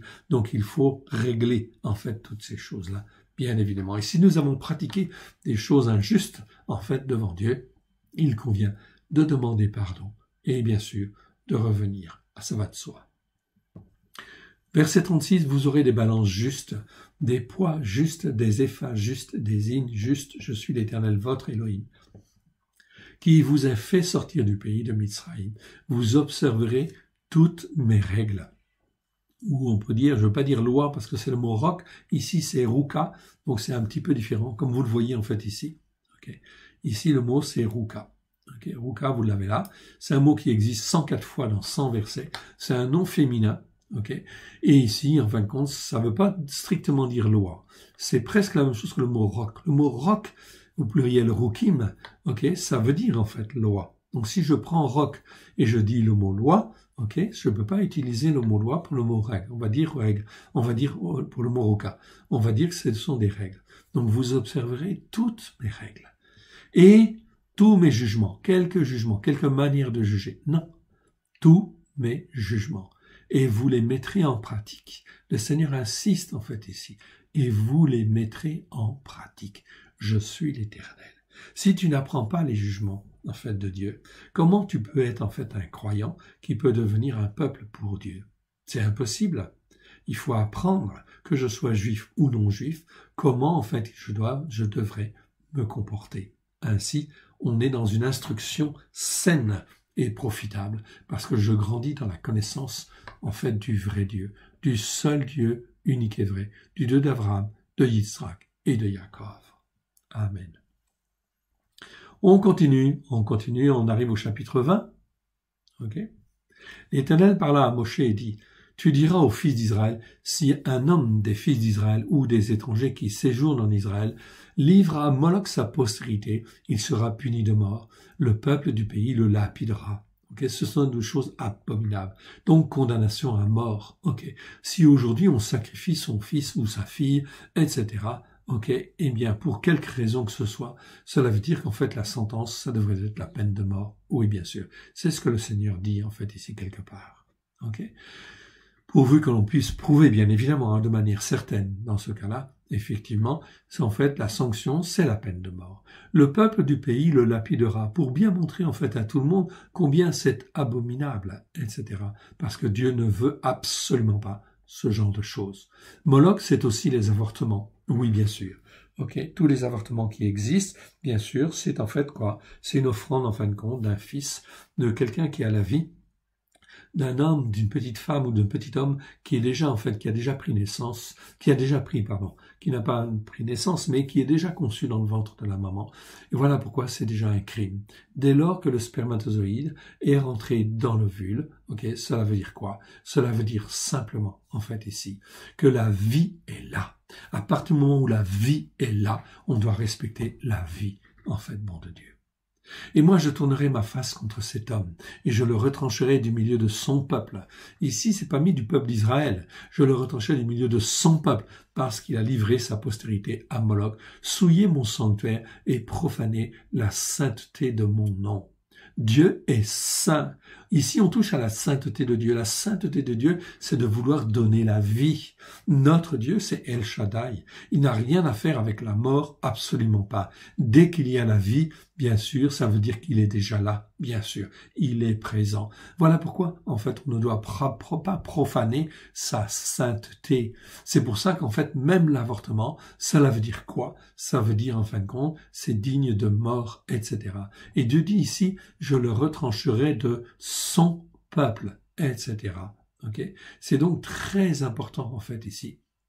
Okay. Je le retrancherai du milieu de son peuple avec tous ceux qui se prostituent comme lui en se prostituant à Moloch, etc. Voilà, donc c'est très important ce genre de choses. Okay. Et donc en fait ça veut dire quoi? Ça veut dire aussi que en fait, au travers de Christ Yeshua, s'il y a repentance, bien évidemment, si les gens ont pratiqué ce genre de choses, ok, ça peut arriver, bien sûr, parce que nous n'étions pas instruits, nous n'étions pas, en fin de compte, ok, ouverts, en fait, à la parole de Dieu, bien évidemment.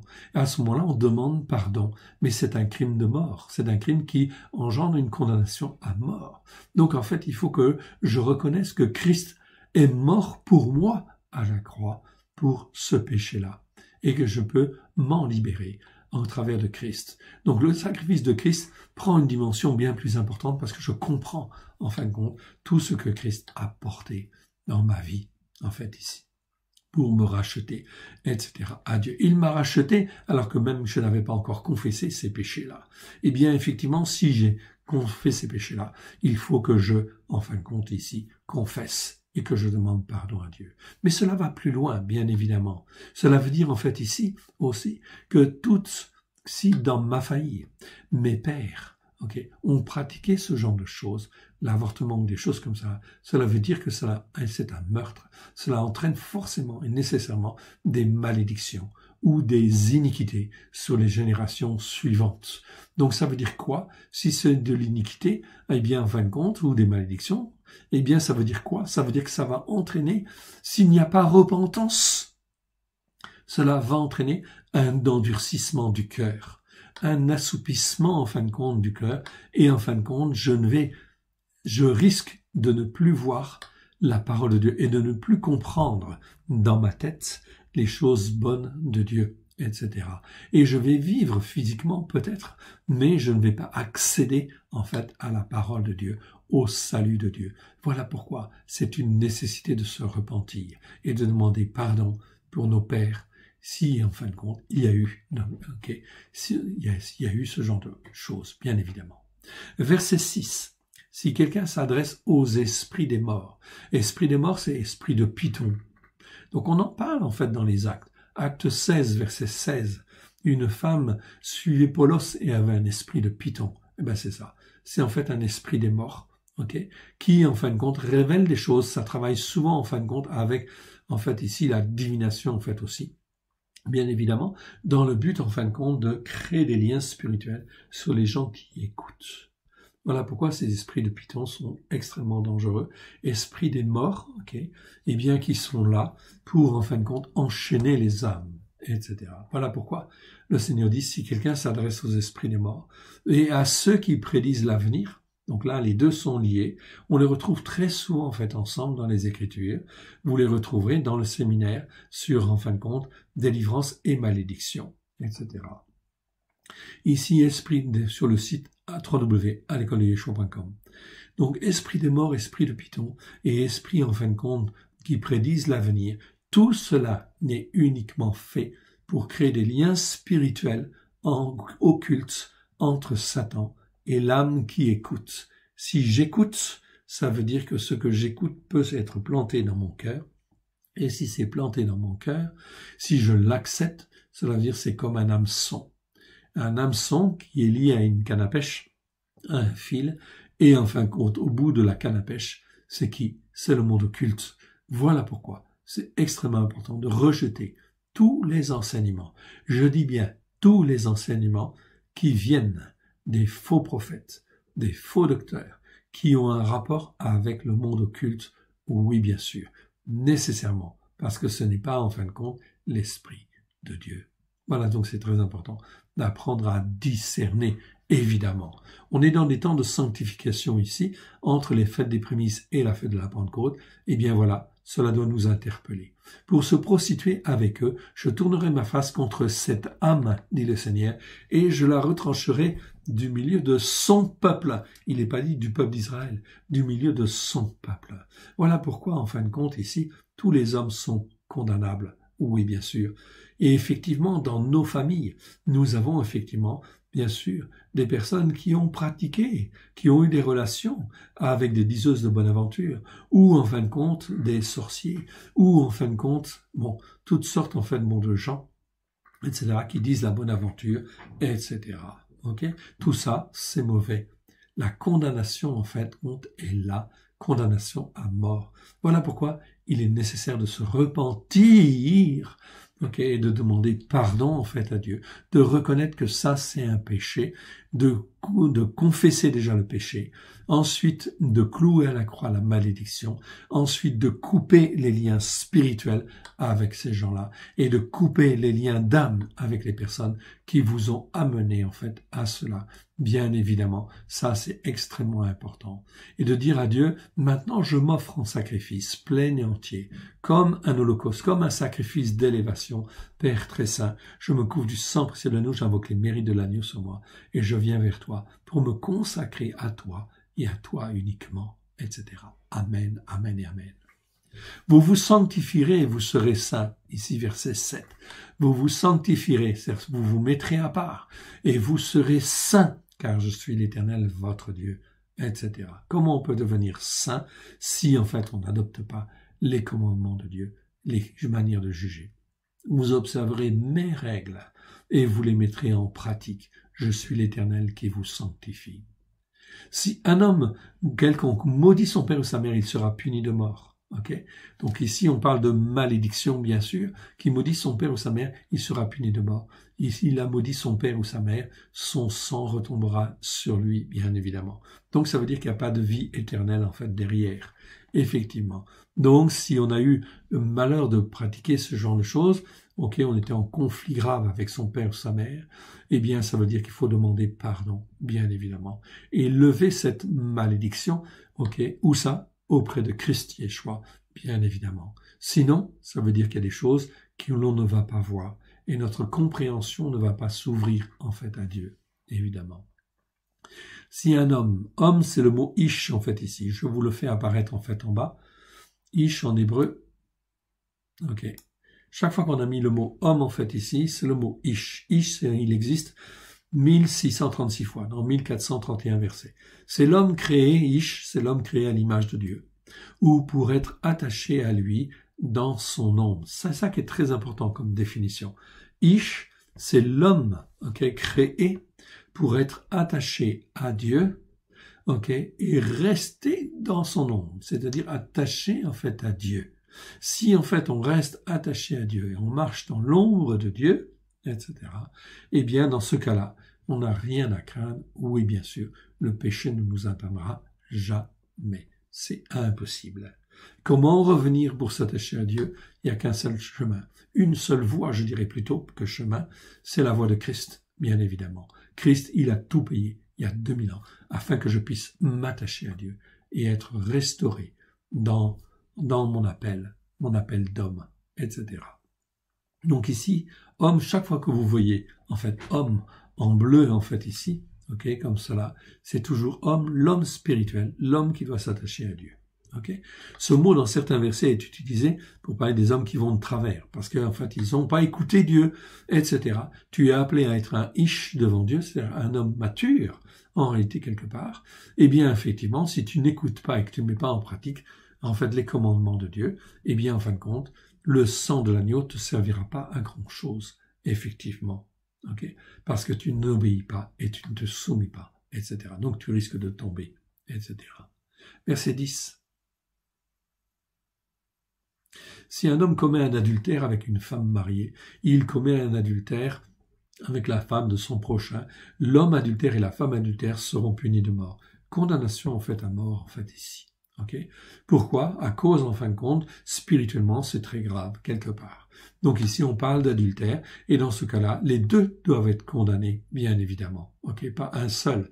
Donc lorsqu'on présente à Yeshua une femme adultère, oui, on présente une femme, mais l'homme n'est pas là, etc. Donc déjà là, on n'est pas dans un jugement juste, effectivement. Donc c'est l'homme et la femme qui sont normalement punis de mort. Bien évidemment, s'ils se repentent, ils se rendent compte qu'ils ont péché, ils peuvent se repentir, bien évidemment. Et dans ce cas-là, ils peuvent en fait avoir le salut au travers de Christ Yeshua. Si un homme couche avec la femme de son père et découvre ainsi la nudité de son père, les deux seront punis de mort. Leur sang retombera sur eux. Okay. Donc là, même chose. Ici, on est dans les relations, en fin de compte, qui ont des conséquences graves, qui ont des conséquences très graves, effectivement, sur nos vies, ou si nos parents, en fait, ici, ont pratiqué ces choses-là, eh bien, ça veut dire quoi? Ça veut dire que ça peut faire qu'il y a un voile sur nos yeux et que nous ne pouvons pas comprendre certaines choses. Donc ici, ça touche en fait aux malédictions. Je vous renvoie au séminaire sur délivrance et malédiction, bien évidemment. Si un homme couche avec sa belle-fille, ils seront tous deux punis de mort. Ils ont commis une violation de l'ordre divin. On avait déjà vu en fait ce mot-là, déjà c'est petit l. Okay. C'est le mot tevel en fait ici. On l'avait vu dans le chapitre précédent. C'est un mot qui n'est pas très courant. Okay. Tevel en fait ici, ça n'existe que dans Lévitique 18-23 et Lévitique 20-12. C'est la confusion au sens de violation de la nature et de l'ordre divin. Perversion contre nature. Donc là, c'est vraiment très clair. Donc là, forcément, ça entraîne en fait des conséquences très graves. Effectivement, leur sang retombera sur eux, etc. Ils sont tous deux punis de mort, etc. Okay. Donc là, même chose. Okay. Si ces choses-là ont existé, en fait, chez nos parents, etc., malheureusement, ça peut arriver. Satan utilise tout, tout, n'importe quelle chose, n'importe quoi, pour pouvoir, en fin de compte, faire chuter. Mais Dieu est bon et il espère effectivement la repentance. La repentance, car s'il y a de la repentance, si je me repens pour mes pères, etc., eh bien, cela veut dire que je reconnais que la parole de Dieu, elle est vraie, et je reconnais que Dieu est le seul Dieu unique et vrai, que sa parole est vérité, et il va me sanctifier, bien sûr. Je connais pas tout de mes parents, mais peu importe. Le principe, en fait, est là. Et je peux confesser dès lors qu'il y a suspicion ou que le Saint-Esprit me révèle certaines choses. Donc là, ça c'est intéressant et c'est très important. Voilà pourquoi nous devons en fait être baptisés d'eau, mais nous devons naître de nouveau en fait aussi, c'est-à-dire baptisés du Saint-Esprit afin que le Saint-Esprit puisse nous faire grandir dans la sanctification et la consécration à l'Éternel. Sans le Saint-Esprit, c'est pas possible. On va devenir religieux. Et ça va faire en fin de compte que l'on est en fait enfermé à cause en fin de compte des malédictions dans l'incompréhension quelque part des Écritures et on ne peut pas creuser parce que justement il y a des malédictions qui pèsent sur nous. C'est le problème des religions en fait aussi. C'est ça le problème. Plus je suis enfermé dans une doctrine, plus je crois que cette doctrine est vraie, ça veut dire qu'effectivement, je ne considère pas que la Torah est la vérité. Or, la Torah est la vérité. Okay? La Torah, c'est la vérité. Tout ce qui vient de la Torah, c'est la vérité. Donc, aucune doctrine mise en place par les hommes n'est en fin de compte véritable si ce n'est pas la doctrine qui est en fin de compte bien ancrée sur la Torah, les prophètes et les psaumes, à la lumière de Yeshua, bien évidemment. Okay? Toute doctrine qui n'est pas ancrée là-dessus, à la lumière de Yeshua, est forcément, en fin de compte, bâtie de travers, et ça va poser un problème quelque part. Verset 13. Si un homme couche avec un mâle, comme on couche avec une femme, ils ont fait tous deux une chose abominable. Ils seront punis de mort. Leur sang retombera sur eux. Si un homme prend pour femme la fille de la mère et la mère, c'est un crime, dit le Seigneur en fait ici. C'est un autre mot en fait en hébreu. Petit l, zima. C'est un mot qui existe 29 fois dans 27 versets. Nous le voyons en fait ici. C'est le mot zima. Et zima en fait ici, c'est un crime. Donc crime, c'est un délit. Donc c'est une condamnation. C'est une condamnation à mort, même ici. On les brûlera au feu, lui et elle, afin que ce crime n'existe plus au milieu de vous. bien évidemment. Ok, voilà, donc c'est très important de bien comprendre cela. Si un homme couche avec une bête, il sera puni de mort et vous tuerez la bête. Donc on tuera la bête aussi. Ok, il sera puni de mort. Si une femme s'approche d'une bête pour se prostituer à elle, tu tueras la femme et la bête. Elles seront mises à mort, leur sang retombera sur elles. Bien évidemment. Donc ça veut dire condamnation à mort. Ça veut dire que je ne peux pas, en fin de compte, forcément, moi, aujourd'hui, condamner à mort quelqu'un qui fait ce genre de choses, bien sûr. Dans ma tête, je peux le faire, etc., parce que ça fait partie des jugements de Dieu. C'est la parole de Dieu qui le juge, ok? Donc dans ce cas-là, c'est pas moi qui juge, c'est la parole de Dieu qui juge. Il est digne de mort. Mais, en fin de compte, voilà pourquoi il faut lui parler, évidemment. Peut-être qu'il va se repentir. Et à ce moment-là, s'il se repent, est-ce qu'il peut être sauvé? Oui, bien sûr. Parce que la miséricorde triomphe du jugement. Okay? Et Yeshua dit, si vous saviez combien l'Éternel prend plaisir à la miséricorde, okay? Vous n'auriez pas condamné cette femme, vous n'auriez pas en fait condamné cet homme, etc. Voilà pourquoi, en fait, ici, il ne faut pas exécuter la sentence forcément, en fait, tout de suite, surtout si ce sont des choses en fait spirituelles comme cela. Il faut laisser le temps. En fait aussi. Ok. Et en fait, il faut donner l'instruction. L'instruction doit être donnée, bien évidemment, afin que les gens puissent avoir l'occasion de se repentir. C'est ça notre rôle aussi. Ok. Si une femme s'approche, verset 16, d'une bête pour s'opposer à elle, tu tueras la femme et la bête, bien sûr.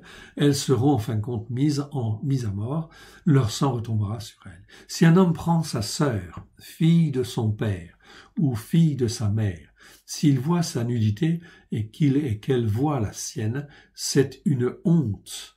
Ils seront retranchés sous les yeux des fils de leur peuple. Il a découvert la nudité de sa sœur, il en portera son iniquité, c'est-à-dire en fin de compte sa malédiction. C'est-à-dire les conséquences en fait ici du péché, ça va retomber en fait ici sur des malédictions qui vont retomber sur en fait sa vie bien sûr, mais également sur en fin de compte la vie de ses enfants. Voilà pourquoi c'est très important de nettoyer toutes ces choses. Si un homme couche avec une femme qui a son indisposition et découvre sa nudité, donc ça c'est pendant ses règles, s'il découvre son flux et qu'elle découvre le flux de son sang, ils seront tous deux retranchés du milieu du peuple d'Israël. Non, pas du peuple d'Israël, de leur peuple. Donc en quelque nation que cela se fasse, ici, cela veut dire que ça entraîne des condamnations, en fait ici, des malédictions. Est-ce qu'on enseigne ces choses-là? Non, malheureusement. Dans beaucoup d'assemblées chrétiennes, de Constantin, toutes ces choses-là ont été abolies, soi-disant effectivement que Christ a tout aboli à la croix. Oui, bien sûr, mais ça veut dire qu'il faut le reconnaître. Il faut être instruit pour ne pas recommencer. Si l'homme, en fin de compte, n'est pas instruit là-dedans, il donne son cœur et sa vie à Jésus, et puis il n'est pas instruit. Donc il va continuer, en fin de compte, parce qu'il va considérer que c'est normal. Donc il continue à transgresser, en fin de compte, ici, la Torah, les règles de Dieu. Résultat des courses, en fait, ici, eh bien, cela va entraîner, en fait, des choses graves.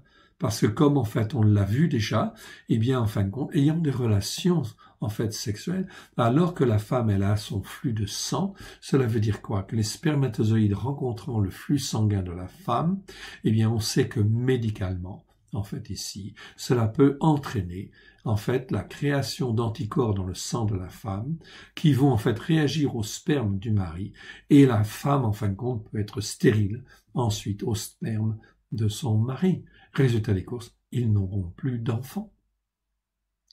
Dans le milieu médical, c'est connu. C'est pas des maladies très courantes parce qu'on n'est pas toujours très averti, etc. Mais en réalité, il y a effectivement, en fin de compte, des médecins qui ont constaté ce genre de choses, etc. et qui posent la question, avez-vous eu des rapports sexuels alors que votre femme était en fait au moment de règles? Et bien sûr, en fait, la réponse, en fin de compte, elle s'est avérée être positive. Et effectivement, là, on a une explication. Alors, cela veut dire qu'il faut enseigner aussi ses enfants, pères de famille.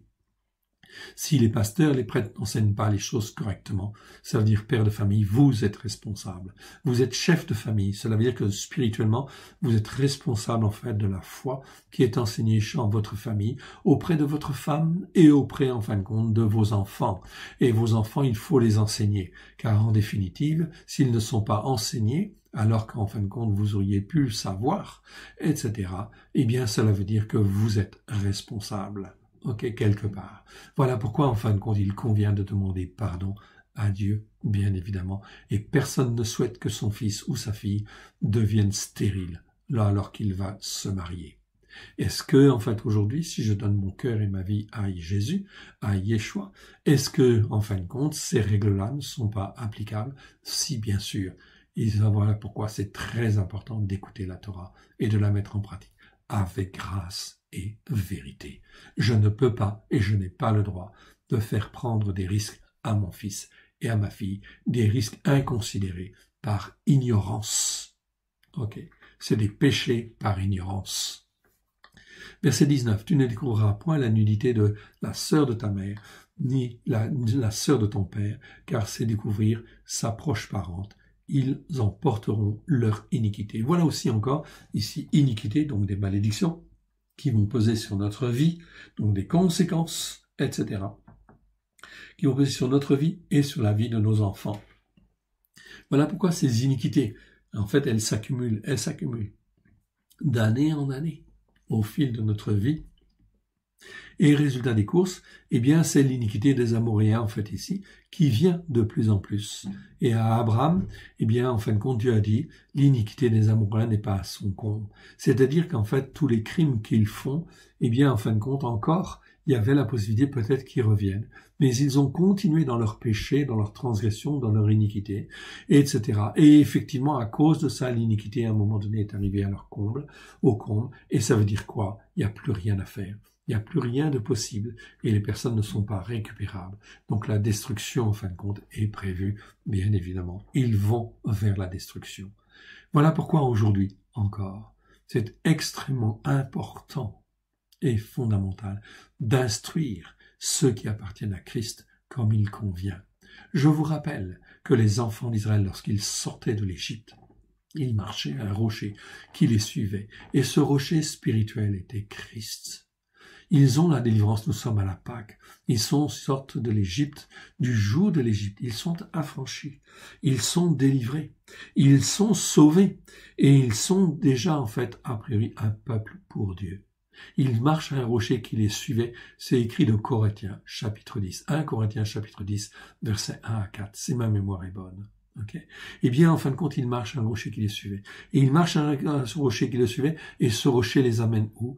Les amène où? Au mont Sinaï, où là, ils vont recevoir la Torah pour être instruits dans les règles, bien évidemment, afin de ne plus pécher, en fin de compte, devant Dieu, d'être un peuple saint, instruit et façonné à la gloire de l'Éternel, de respecter les commandements, les règles, les jugements de Dieu, c'est extrêmement important, afin de ne plus pécher, évidemment.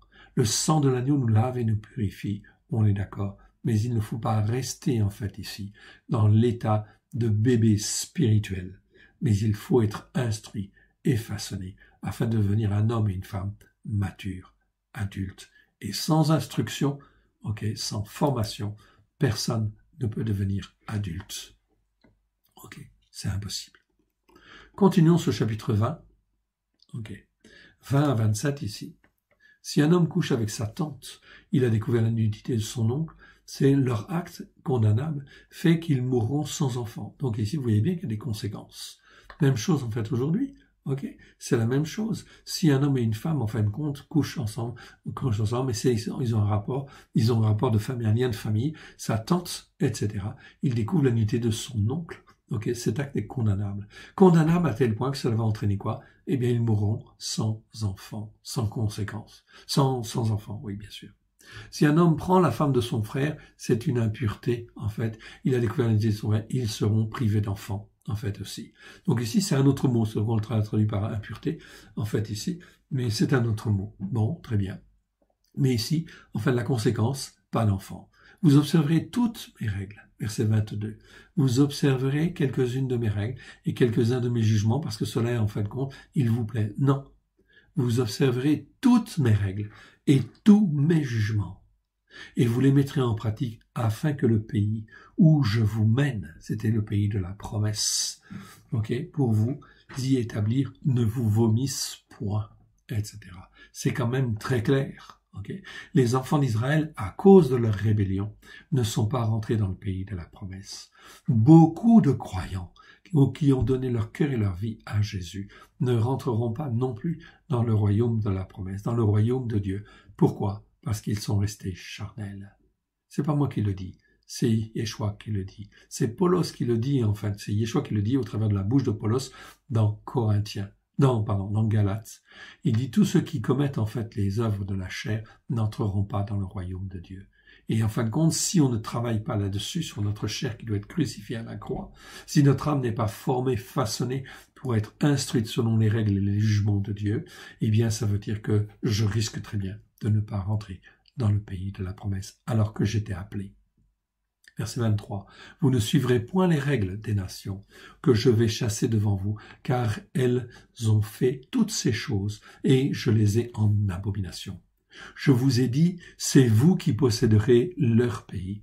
Je vous en donnerai la possession. C'est un pays où coule le lait et le miel. Je suis l'Éternel, votre Elohim, qui vous ai séparés des peuples. Vous observerez la distinction entre les animaux purs et impurs, entre les oiseaux purs et impurs, afin de ne pas rendre vos personnes détestables par des animaux, par des oiseaux, par tous les reptiles de la terre que je vous ai appris à distinguer comme impurs. C'est extrêmement important, comme le Covid-19 là, cela vient peut-être effectivement, enfin très certainement même de la chauve-souris, etc., de la Chine bien évidemment, et cela concerne tout le monde entier. L'épidémie, c'est une pandémie, a touché le monde entier. Pourquoi? Il y a une raison, parce que l'Éternel veut se manifester et veut montrer à tous que la Torah est la vérité.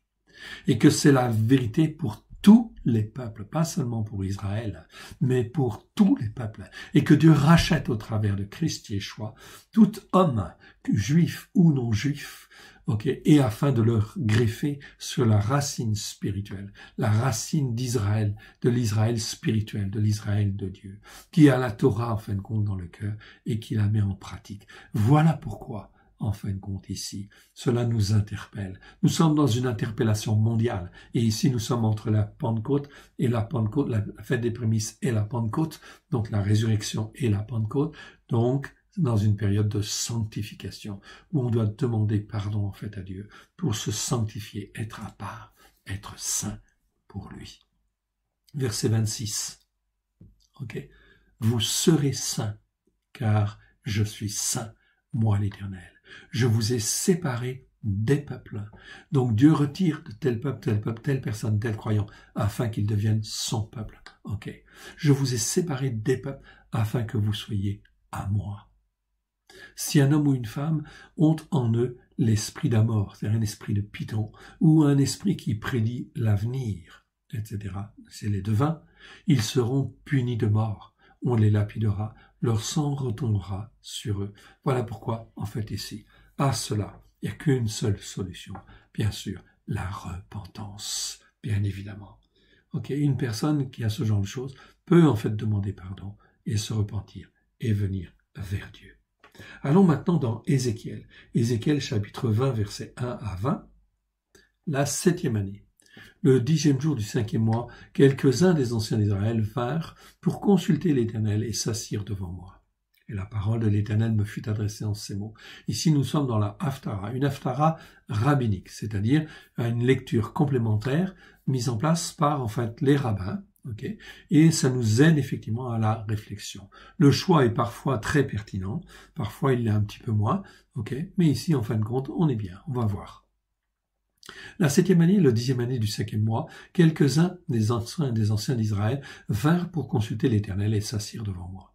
Et la parole de l'Éternel me fut adressée en ces mots. Fils de l'homme, parle aux anciens d'Israël et dis-leur, ainsi parle le Seigneur l'Éternel. Est-ce pour me consulter que vous êtes venus? Je suis vivant, je ne me laisserai pas consulter par vous. Déclaration du Seigneur. Veux-tu les juger? Veux-tu les juger, fils d'Adam? Fais-leur connaître les abominations de leur père. Ah, là on voit les abominations de leur père.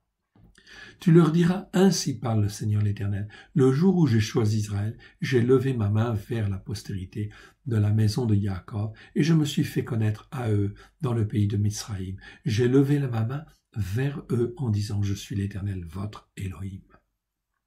En ce jour-là, j'ai levé ma main vers eux pour les faire passer du pays de Mizraïm dans un pays que j'avais cherché pour eux. Pays où coule le lait et le miel, le plus beau de tous les pays. Parce que c'est la terre de Dieu. Je leur dis, rejetez chacun les abominations qui attirent vos regards et ne vous souillez pas par les idoles de Mizraïm, c'est-à-dire de l'Égypte. Je suis l'Éternel, votre Dieu.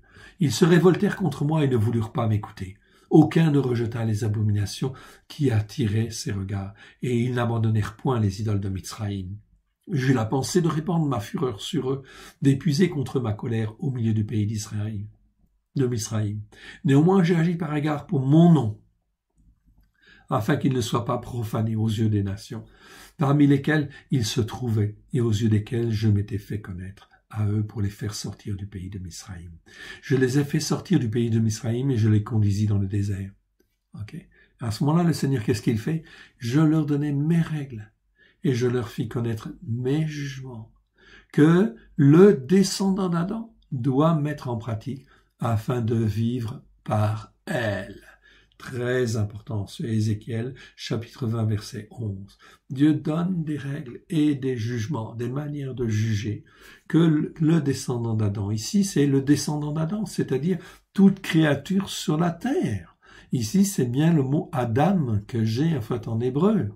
Doit mettre en pratique et vivre, et afin de vivre par elle. Nous ne sommes pas sauvés par elle, c'est le sang de Christ.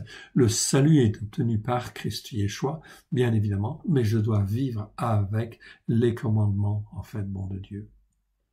Je leur donnais aussi mes Shabbats comme un signe entre moi et eux pour qu'ils connaissent que je suis l'Éternel, qui les sanctifie. C'est très important. Donc les fêtes de l'Éternel sont là, en fait, comme un signe entre l'Éternel et eux, pour qu'ils connaissent que je suis l'Éternel qui les sanctifie, c'est-à-dire qui les met à part, qui les rend saints, etc.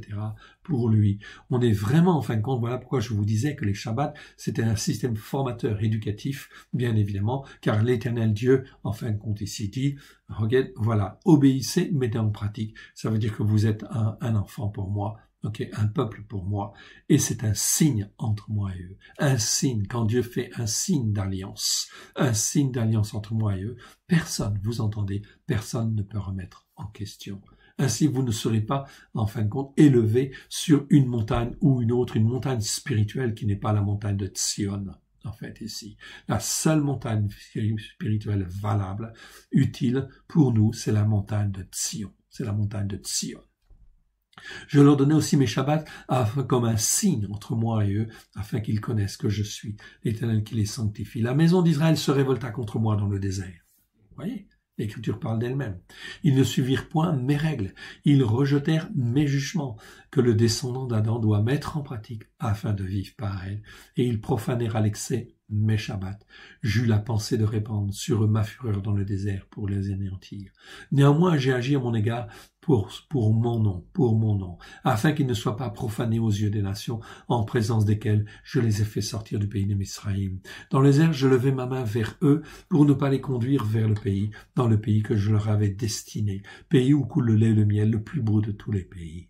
Vous voyez que Dieu a changé ses plans à cause de l'attitude du cœur, en fait ici, des croyants, bien évidemment. Mais j'eus pour eux un regard de pitié, et je ne les ai pas détruits. Je ne les ai pas exterminés dans le désert, et je dis à leurs fils dans le désert, ne suivez pas les lois de vos pères, n'observez pas les jugements, les coutumes. C'est en fait ici, Mishpat, c'est les jugements par lesquels ils agissaient, et ne vous souillez pas par leurs idoles. Je suis l'Éternel, votre Dieu, suivez mes règles, observez mes jugements, et mettez-les en pratique. On est bien dans la même, en fait, dimension. Ici, le peuple appelé de Dieu est mort dans le désert. Pourquoi? Pourquoi? Tout simplement parce qu'ils n'ont pas écouté les règles, les jugements, en fin de compte, que Dieu avait donnés. Ce passage se termine en disant « Je suis l'Éternel, votre Dieu. Suivez mes règles, observez mes jugements, mettez-les en pratique. » Et le verset 20, en fait, ici, on va le voir, en fait, ici. « Sanctifiez mes Shabbats, qu'ils soient entre moi et vous un signe auquel on connaisse que je suis l'Éternel, votre Elohim. » Très important, donc, les fêtes de l'Éternel. Nous arrivons bientôt à la Pentecôte. Donc, en fait, ici, on se sanctifie. On réalise les Shabbats de l'Éternel. Il ne s'agit pas de faire Shabbat de n'importe comment. Non. Shabbat pour être attaché à quel Dieu? Au seul Dieu, à Elohim. Le seul Dieu unique et vrai. Le Dieu d'Abraham, de Yitzhak et de Jacob. Le Père de Yeshua est notre Père maintenant. Le Dieu de Moshe, le Dieu de David, le Dieu des prophètes en fait aussi, c'est le même. Voilà pourquoi il faut s'attacher à lui, et rien qu'à lui seul. Allons dans Ésaïe. Ésaïe chapitre 4, verset 3 maintenant. Donc Ésaïe c'est Yeshayahu. Ok. Chapitre 4, à partir du verset 3. Okay. Donc on parle de la montagne de Tsion, okay, ici. Ésaïe, je vous rappelle, c'est un prophète qui prophétise 8 siècles avant la venue de Christ Yeshua. 8 siècles avant. Okay. Donc ici, en fait, que va-t-il dire? Verset 3. « Et les restes de Tsion, les restes de Yerushalayim, seront appelés saints. » Vous voyez donc ici la promesse de l'Éternel. Ici, on parle de la montagne de Tsion. Il n'y a qu'une seule montagne, encore une fois, une seule montagne spirituelle qui va subsister dans les temps qui viennent. Okay? La montagne catholique tombera, la montagne protestante tombera, la montagne et les montagnes évangéliques tomberont, en fait, les unes après les autres. La montagne adventiste tombera, la montagne des témoins de Jéhovah tombera, etc. Toute montagne spirituelle qui n'est pas la montagne, en fait, bon, de Dieu, tombera. Il n'y a que la montagne de Tsion qui va subsister. Et les restes de Tsion, les restes de Yerushalayim seront appelés saints. C'est clair. Ok? C'est la promesse de Dieu. Okay? Donc, Yerushalayim, donc Dieu va faire. Quiconque à Yerushalayim sera inscrit parmi les vivants. Après que le Seigneur aura lavé les ordures des filles de Tsion et purifié Yerushalayim du sang qui est au milieu d'elle par le souffle d'un jugement juste, en fait, ici. Okay? C'est pas par la justice ici. Vous voyez le mot mishpat, ça veut dire jugement ou jugement juste. Okay? Le souffle d'un jugement juste, okay? Et par le souffle de la destruction. L'Éternel établira sur toute l'étendue de la montagne de Tsion et sur ses lieux d'assemblée une nuée fumante pendant le jour et un feu de flamme éclatante pendant la nuit. Donc vous voyez ce qui a été ici. Nous sommes 8 siècles avant Jésus-Christ. La sortie d'Égypte, en fait, ici, c'est quand? C'est 14 siècles avant Jésus-Christ. Okay? Certains disent 12 siècles avant Jésus-Christ. Non, c'est plutôt 14, pour être plus conforme, en fait, aux Écritures. Okay? C'est 14 siècles. Okay? Donc là, effectivement, ça veut dire qu'en fait, nous sommes au 8e siècle. Donc Dieu parle en fait encore d'une nuée fumante pendant le jour et d'un feu, un feu de flamme éclatante pendant la nuit. Car tout ce qui est glorieux sera mis à couvert. Il y aura un abri pour donner de l'ombre contre la chaleur du jour, pour servir de refuge et d'asile contre l'orage et la pluie. Oui, bien sûr. Donc des jugements de Dieu qui vont venir. Okay? On ne comprend pas forcément tout, enfin non bien comme il faut au niveau spirituel encore, mais ça viendra. Okay? Continuons avec le chapitre 5 de Ésaïe. Ésaïe, chapitre 5, il fait partie de la Haftarah. Okay? On va donc le lire. Okay? Il est trop important. « Je chanterai à mon bien-aimé le cantique de mon bien-aimé sur ma vigne. » Ah, qui est ce bien-aimé? Ben, c'est Yeshua. Oui, bien sûr. C'est le bien-aimé de Dieu. Okay? Qui est là, en fait, ici. Oui, bien sûr. Son nom n'est pas nommé explicitement, mais c'est de lui dont on parle. Je chanterai mon bien-aimé. Yeshua est à la droite, en fait, du Père. Et en fin de compte, il est là. Et il, en fait, prépare. Il façonne. Il est toujours présent. C'est lui qui est en relation spirituelle avec les hommes et les femmes. Oui, bien sûr. Dès lors qu'ils ont le cœur pour écouter et entendre. Je chanterai à mon bien-aimé le cantique de mon bien-aimé sur ma vigne. Mon bien-aimé avait une vigne sur un coteau fertile. Il enrama le sol, ôta les pierres et y mit un plan délicieux. Il bâtit une tour au milieu d'elle, et y creusa aussi une cuve. Puis il espéra qu'elle produirait de bons raisins, mais elle en a produit de mauvais. Maintenant donc, habitants de Yerushalayim et hommes de Yehuda, Soyez juges entre moi et ma vigne. Qui avait-il encore à faire à ma vigne que je n'ai pas fait pour elle? Pourquoi, quand j'ai espéré qu'elle produirait de bons raisins, en a-t-elle produit de mauvais? Je vous dirai maintenant ce que je vais faire à ma vigne. J'en arracherai la haie pour qu'elle soit broutée. J'en abattrai la clôture pour qu'elle soit foulée aux pieds. Je la réduirai en ruine. Elle ne sera plus taillée ni cultivée. Les ronces et les épines y croîtront, et je donnerai mes ordres aux nuées, afin qu'elles ne laissent plus tomber la pluie sur elle. Israël est devenu un désert. Voilà pourquoi, en fin de compte, ici. Parce qu'Israël n'a pas écouté, et Juda n'a pas écouté, ils ont été dispersés. Nous n'avons pas écouté. Nous n'avons pas écouté le Seigneur comme il fallait. Aujourd'hui, nous sommes un reste, car c'est le temps de la restauration. La vigne de l'Éternel des armées, c'est la maison d'Israël. Au cas où on n'aurait pas compris. Les hommes de Yehuda, c'est le plan qu'il chérissait. Il avait espéré un jugement juste, c'est-à-dire qu'il y ait des jugements justes, et voici du sang versé. De la justice par la foi. Ah, très intéressant. Ici, en fin de compte, de la justice par la foi. Ce n'est pas le mot tzedek, en fait, qui apparaît ici. C'est le mot tzedaka. Tzedaka, le voici, en fait, ici. Vous le voyez ici. C'est un mot qui existe, en fait, ici, je le mets plus en évidence, 157 fois dans 150 versets. Ça nous parle de justice, mais de justice par la foi, de justification. La première fois où ce mot apparaît, c'est dans Genèse, chapitre 15, verset 6, où Abraham, fut justifié par la foi. Oui. La foi, parce qu'il a marché par la foi, il a été justifié. C'est là que le mot, en fait, tzedaka, apparaît pour la première fois. Et on s'aperçoit que ça ne veut pas dire le mot, en fait, comme tzedek, justice, bien évidemment. Donc vous avez deux mots en hébreu pour parler de la justice. Vous avez tzedek qui parle de la justice, et vous avez tzedaka qui parle de la justice par la foi. Et cette justice par la foi, au temps d'Abraham, c'était en fait de croire que Dieu allait justifier son peuple au travers de celui qui s'appelle la parole de Dieu, qui est le Christ en devenir. Voilà. Très important. Donc ça veut dire qu'il croyait en Christ, oui bien sûr, comme les enfants d'Israël, à la sortie de l'Égypte, Moshe et les enfants d'Israël croyaient marcher un rocher qui les suivait, et ce rocher était Christ, oui bien sûr, ils marchaient, ça veut dire qu'ils croyaient dans le salut de Dieu, dans le Christ bien sûr, qui allait venir. Il n'était pas venu encore en tant qu'homme encore, mais il va venir, il allait venir, ils croyaient, c'est pour ça qu'ils sont justifiés.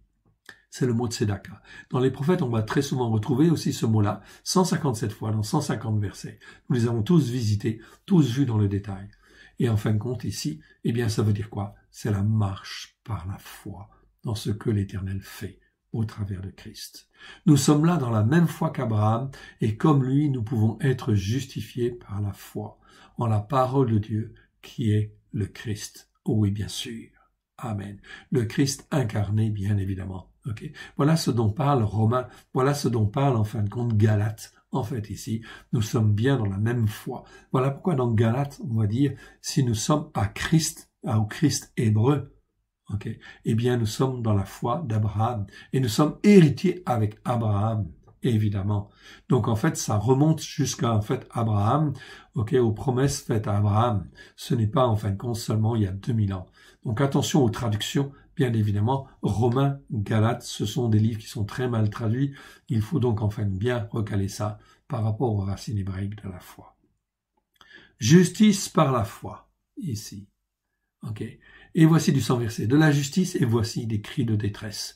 Dieu espérait que les hommes marcheraient par la foi. Bien évidemment, ils n'ont pas marché par la foi. Malheur à ceux qui ajoutent maison sur maison et qui joignent champ à champ jusqu'à ce qu'il n'y ait plus de place et qu'ils habitent seuls au milieu du pays. Voici ce que m'a révélé l'Éternel des armées. Certainement, ces maisons nombreuses seront dévastées, ces grandes et belles maisons n'auront plus d'habitants. Mais même 10 arpents de vigne ne produiront qu'un bath, et un homère de semences ne produira qu'un épha. Malheur à ceux qui de bon matin courent après les boissons enivrantes, et qui bien avant, dans la nuit, sont échauffés par le vin. La harpe et le luth, le tambourin, la flûte et le vin animent les festins, mais ils ne prennent point garde à l'œuvre de l'Éternel. Ils ne voient point le travail de ses mains. Au travers de tous ces faits, Ok, soyez assurés que l'Éternel façonne des hommes et des femmes qui sont des consacrés consacrants, qui ont dans leur cœur la Torah pleine de grâce et de vérité. Et effectivement, Dieu les garde, les protège et les façonne au travers de cela. L'Éternel est en train de faire son œuvre. C'est pourquoi mon peuple sera soudain emmené captif, faute de connaissance. Ah, tiens, ça nous rappelle pas quelque chose, ça, faute de connaissance? Eh oui, Osée 4.4. Mon peuple est détruit, faute de connaissance. La suite des versets nous dit, parce que tu as oublié la Torah de ton Dieu, j'oublierai aussi tes enfants. Okay. C'est Osée 4.6, pardon. C'est Osée 4.6 si ma mémoire est bonne. Ok, petite erreur en fait ici. On corrige. Osée 4.6, regardez bien ce verset. C'est pourquoi mon peuple sera soudain emmené captif, faute de connaissance. On va retrouver l'expression faute de connaissance dans le passage de Ésaïe, chapitre 4, verset 6. Sa noblesse mourra de faim et sa multitude sera desséchée par la soie. C'est pourquoi le séjour des morts ouvre sa bouche, élargit sa gueule, littéralement sans loi, c'est-à-dire sans réserve, sans mesure. Alors descendent la magnificence et la richesse de Sion et sa foule bruyante et joyeuse. Car ici, Sion, en fait ici, n'écoutez pas l'Israël spirituel de Dieu, n'écoutez pas Dieu, etc. Et ils étaient pourtant appelés Sion, comme la montagne, en fait ici. Les descendants d'Adam seront abattus, les grands seront humiliés et les regards hautains seront abaissés. L'Éternel des armées sera élevé par le jugement et le Dieu saint sera sanctifié. Sanctifié par quoi? Par la justice, par la foi. Oui, dans celui, en fin de compte, qui a été appelé par Dieu, Christ Yeshua, bien évidemment. Sera sanctifié par la justice, par la foi. Chaque fois que nous avons le mot tzedaka, dans notre traduction, nous avons toujours ajouté par la foi, bien évidemment, parce que tzedaka nous parle toujours de la justice obtenue par la foi. Par la marche par la foi. Si aujourd'hui je veux marcher par la foi, et c'est la seule décision que je dois prendre dans ce temps de consécration entre la fête des prémices et la fête de la Pentecôte, c'est d'apprendre à marcher par la foi, de me repentir de mes péchés, de mes transgressions de l'iniquité, des péchés, transgressions de l'iniquité de mes pères, par rapport à tout ce que j'ai lu, et de marcher par la foi. Verset 17. Des brebis paîtront comme sur leur pâturage, et des étrangers dévoreront les possessions ruinées des riches. Malheur à ceux qui tirent l'iniquité avec les cordes du vice, et le péché comme avec les traits d'un char. Et ils disent qu'il hâte, qu'il accélère son œuvre, afin que nous la vivions, que le décret du Saint d'Israël arrive, s'exécute, afin que nous le connaissions, etc. Il y en a qui croient être dans la vérité, mais ils ne sont pas dans la vérité. Il n'y a qu'une seule vérité, sur la Torah, les prophètes et les psaumes, à la lumière de Yeshua. C'est d'être instruit et façonné sur la montagne de Sion. Toute autre vérité, toute autre interprétation évangélique ou autre, protestante, catholique, etc., ils croient être dans la vérité parce qu'ils invoquent le nom de Christ en disant « Je suis sauvé par le Christ ». Mais le Christ occidental, le Christ de Constantin, ce n'est pas le Christ hébreu. Le Christ hébreu ramène à la Torah pour faire un peuple pour Dieu, un peuple saint pour Dieu. C'est ça qu'en fait qui va venir dans les années en fait qui viennent, dans les mois et les années qui viennent. Donc je ne peux pas espérer en fin de compte être sauvé par Christ si je ne suis pas sur le Christ hébreu, le Christ de Dieu, le Christ d'Abraham, d'Israël, de Jacob, le Christ de Moshe, en fait des enfants d'Israël, le Christ de David, etc. Ok, bien évidemment. Continuons. Malheur à ceux qui appellent le mal bien et le bien mal, qui changent les ténèbres en lumière et la lumière en ténèbres, qui changent l'amertume en douceur et la douceur en amertume. Là, on est bien, effectivement, dans ce qu'il convient de comprendre. Le mal bien et le bien mal. Comment je peux discerner ce qui est bien et ce qui est mal? Simplement parce que j'étudie, avec grâce et vérité, au travers de Christ Yeshua, la Torah. Malheur, verset 21. Malheur, ça veut dire malédiction, ça veut dire destruction, ça veut dire, en fin de compte, c'est terminé pour toi, etc. Parce que tu es dans un mauvais chemin, etc. Dans une mauvaise interprétation. Il n'y a qu'une seule interprétation possible et valable, celle qui est posée sur la Torah, les prophètes et les psaumes, à la lumière de Yeshua. Malheur à ceux qui sont sages à leurs yeux et qui se croient intelligents, en fait, ici. C'est-à-dire intelligent dans la Bible, ça veut dire qui apprend à discerner ce qui est bien et ce qui est mal. si tu apprends à distinguer ce qui est bien et ce qui est mal, si tu écoutes la Torah et que tu la mets en pratique, tu vas distinguer ce qui est bien et ce qui est mal, donc tu deviens intelligent. C'est ça. Donc par contre, si tu ne fais pas que ça, tu peux te croire intelligent, mais tu n'es pas intelligent du tout. Voilà pourquoi il n'y a qu'une seule vérité, c'est la Torah. C'est écrit dans le psaume 119, verset 142. Torah tra emet. Ta Torah est la vérité. Malheur à ceux qui ont la bravoure pour boire du vin et des gens vaillants, qui se croient vaillants, qui se croient fermes, pour mêler des liqueurs fortes, c'est-à-dire pour boire des choses qui sont en réalité comme des liqueurs fortes, c'est-à-dire qui nous enivrent, etc., et qui sont en fait des fausses doctrines, des faux enseignements, mais qui ne sont pas basés sur les bons enseignements. Amen. Nous avons en fait terminé la Haftarah, nous n'avons plus qu'à aller maintenant dans en fait la Brit Hadasha. La Brit Hadasha, c'est l'alliance renouvelée, c'est l'alliance nouvelle, au travers de Christ Yeshua. Et nous allons là effectivement retrouver le passage de Marc qui nous concerne. Marc, chapitre 2, on le voit en fait ici, vous reconnaissez tout le passage. Besora, ça veut dire évangile. Tout simplement. Brit Hadasha, ça veut dire alliance nouvelle. Donc, Besora, c'est l'évangile de Marc. Marc ou Marcos. Dans le calendrier jubilé, un petit rappel ici, le deuxième Shabbat du deuxième mois. Nous sommes là le deuxième Shabbat du deuxième mois, selon l'année spirituelle de Dieu. C'est le troisième Shabbat après la fête des prémices, ou la résurrection, bien évidemment. Selon la tradition juive rabbinique, cette paracha, cette 30e, qui dit en fin de compte, soyez saints, etc., doit toujours être lu, effectivement, avant, en fin de compte. Avant le 14e jour, ici, selon la tradition juive rabbinique, cette paracha doit être lue avant le 14e jour du deuxième mois, du mois d'Iyar, en fait, ici, dans la tradition juive. Pourquoi? Eh bien, c'est là où est célébrée la deuxième Pâque, Pâque Sheni. Eh oui. Le Seigneur dit dans la parole que si on n'a pas pu faire la Pâque en heure et en temps et d'une manière convenable, eh bien, si on n'a pas saisi cette opportunité spirituelle, eh bien, le Seigneur donne une seconde chance, le 14e jour du deuxième mois. Et là, si je prends le calendrier, en fait, ici, 14e jour du deuxième mois, eh bien, ce sera effectivement donc le 7 mai, donc la semaine prochaine. Eh bien, j'ai la possibilité de faire le repas de la Pâque le jeudi 7 mai, jeudi soir, et donc la Pâque Sheni, Pâque de l'Éternel, la deuxième Pâque de l'Éternel, aura lieu donc le lendemain. C'est le 15e jour du deuxième mois. C'est donc ce qu'on appelle Pessah Sheni. Pessah Sheni, c'est Pessah deuxième, c'est-à-dire, en fin de compte, on a la possibilité de vivre la crucifixion de Christ et sa résurrection de nouveau, en fait, ici, pour donner une autre chance, si je n'ai pas pu effectivement le faire la première fois comme il convenait. C'est très important sur le plan spirituel, car la fête de Pâques, c'est la première fête de l'Éternel. Voilà pourquoi, en fait, cette opportunité est donnée. Et donc, voilà, à ce moment-là, qu'est-ce qu'il y a, en fin de compte, à faire?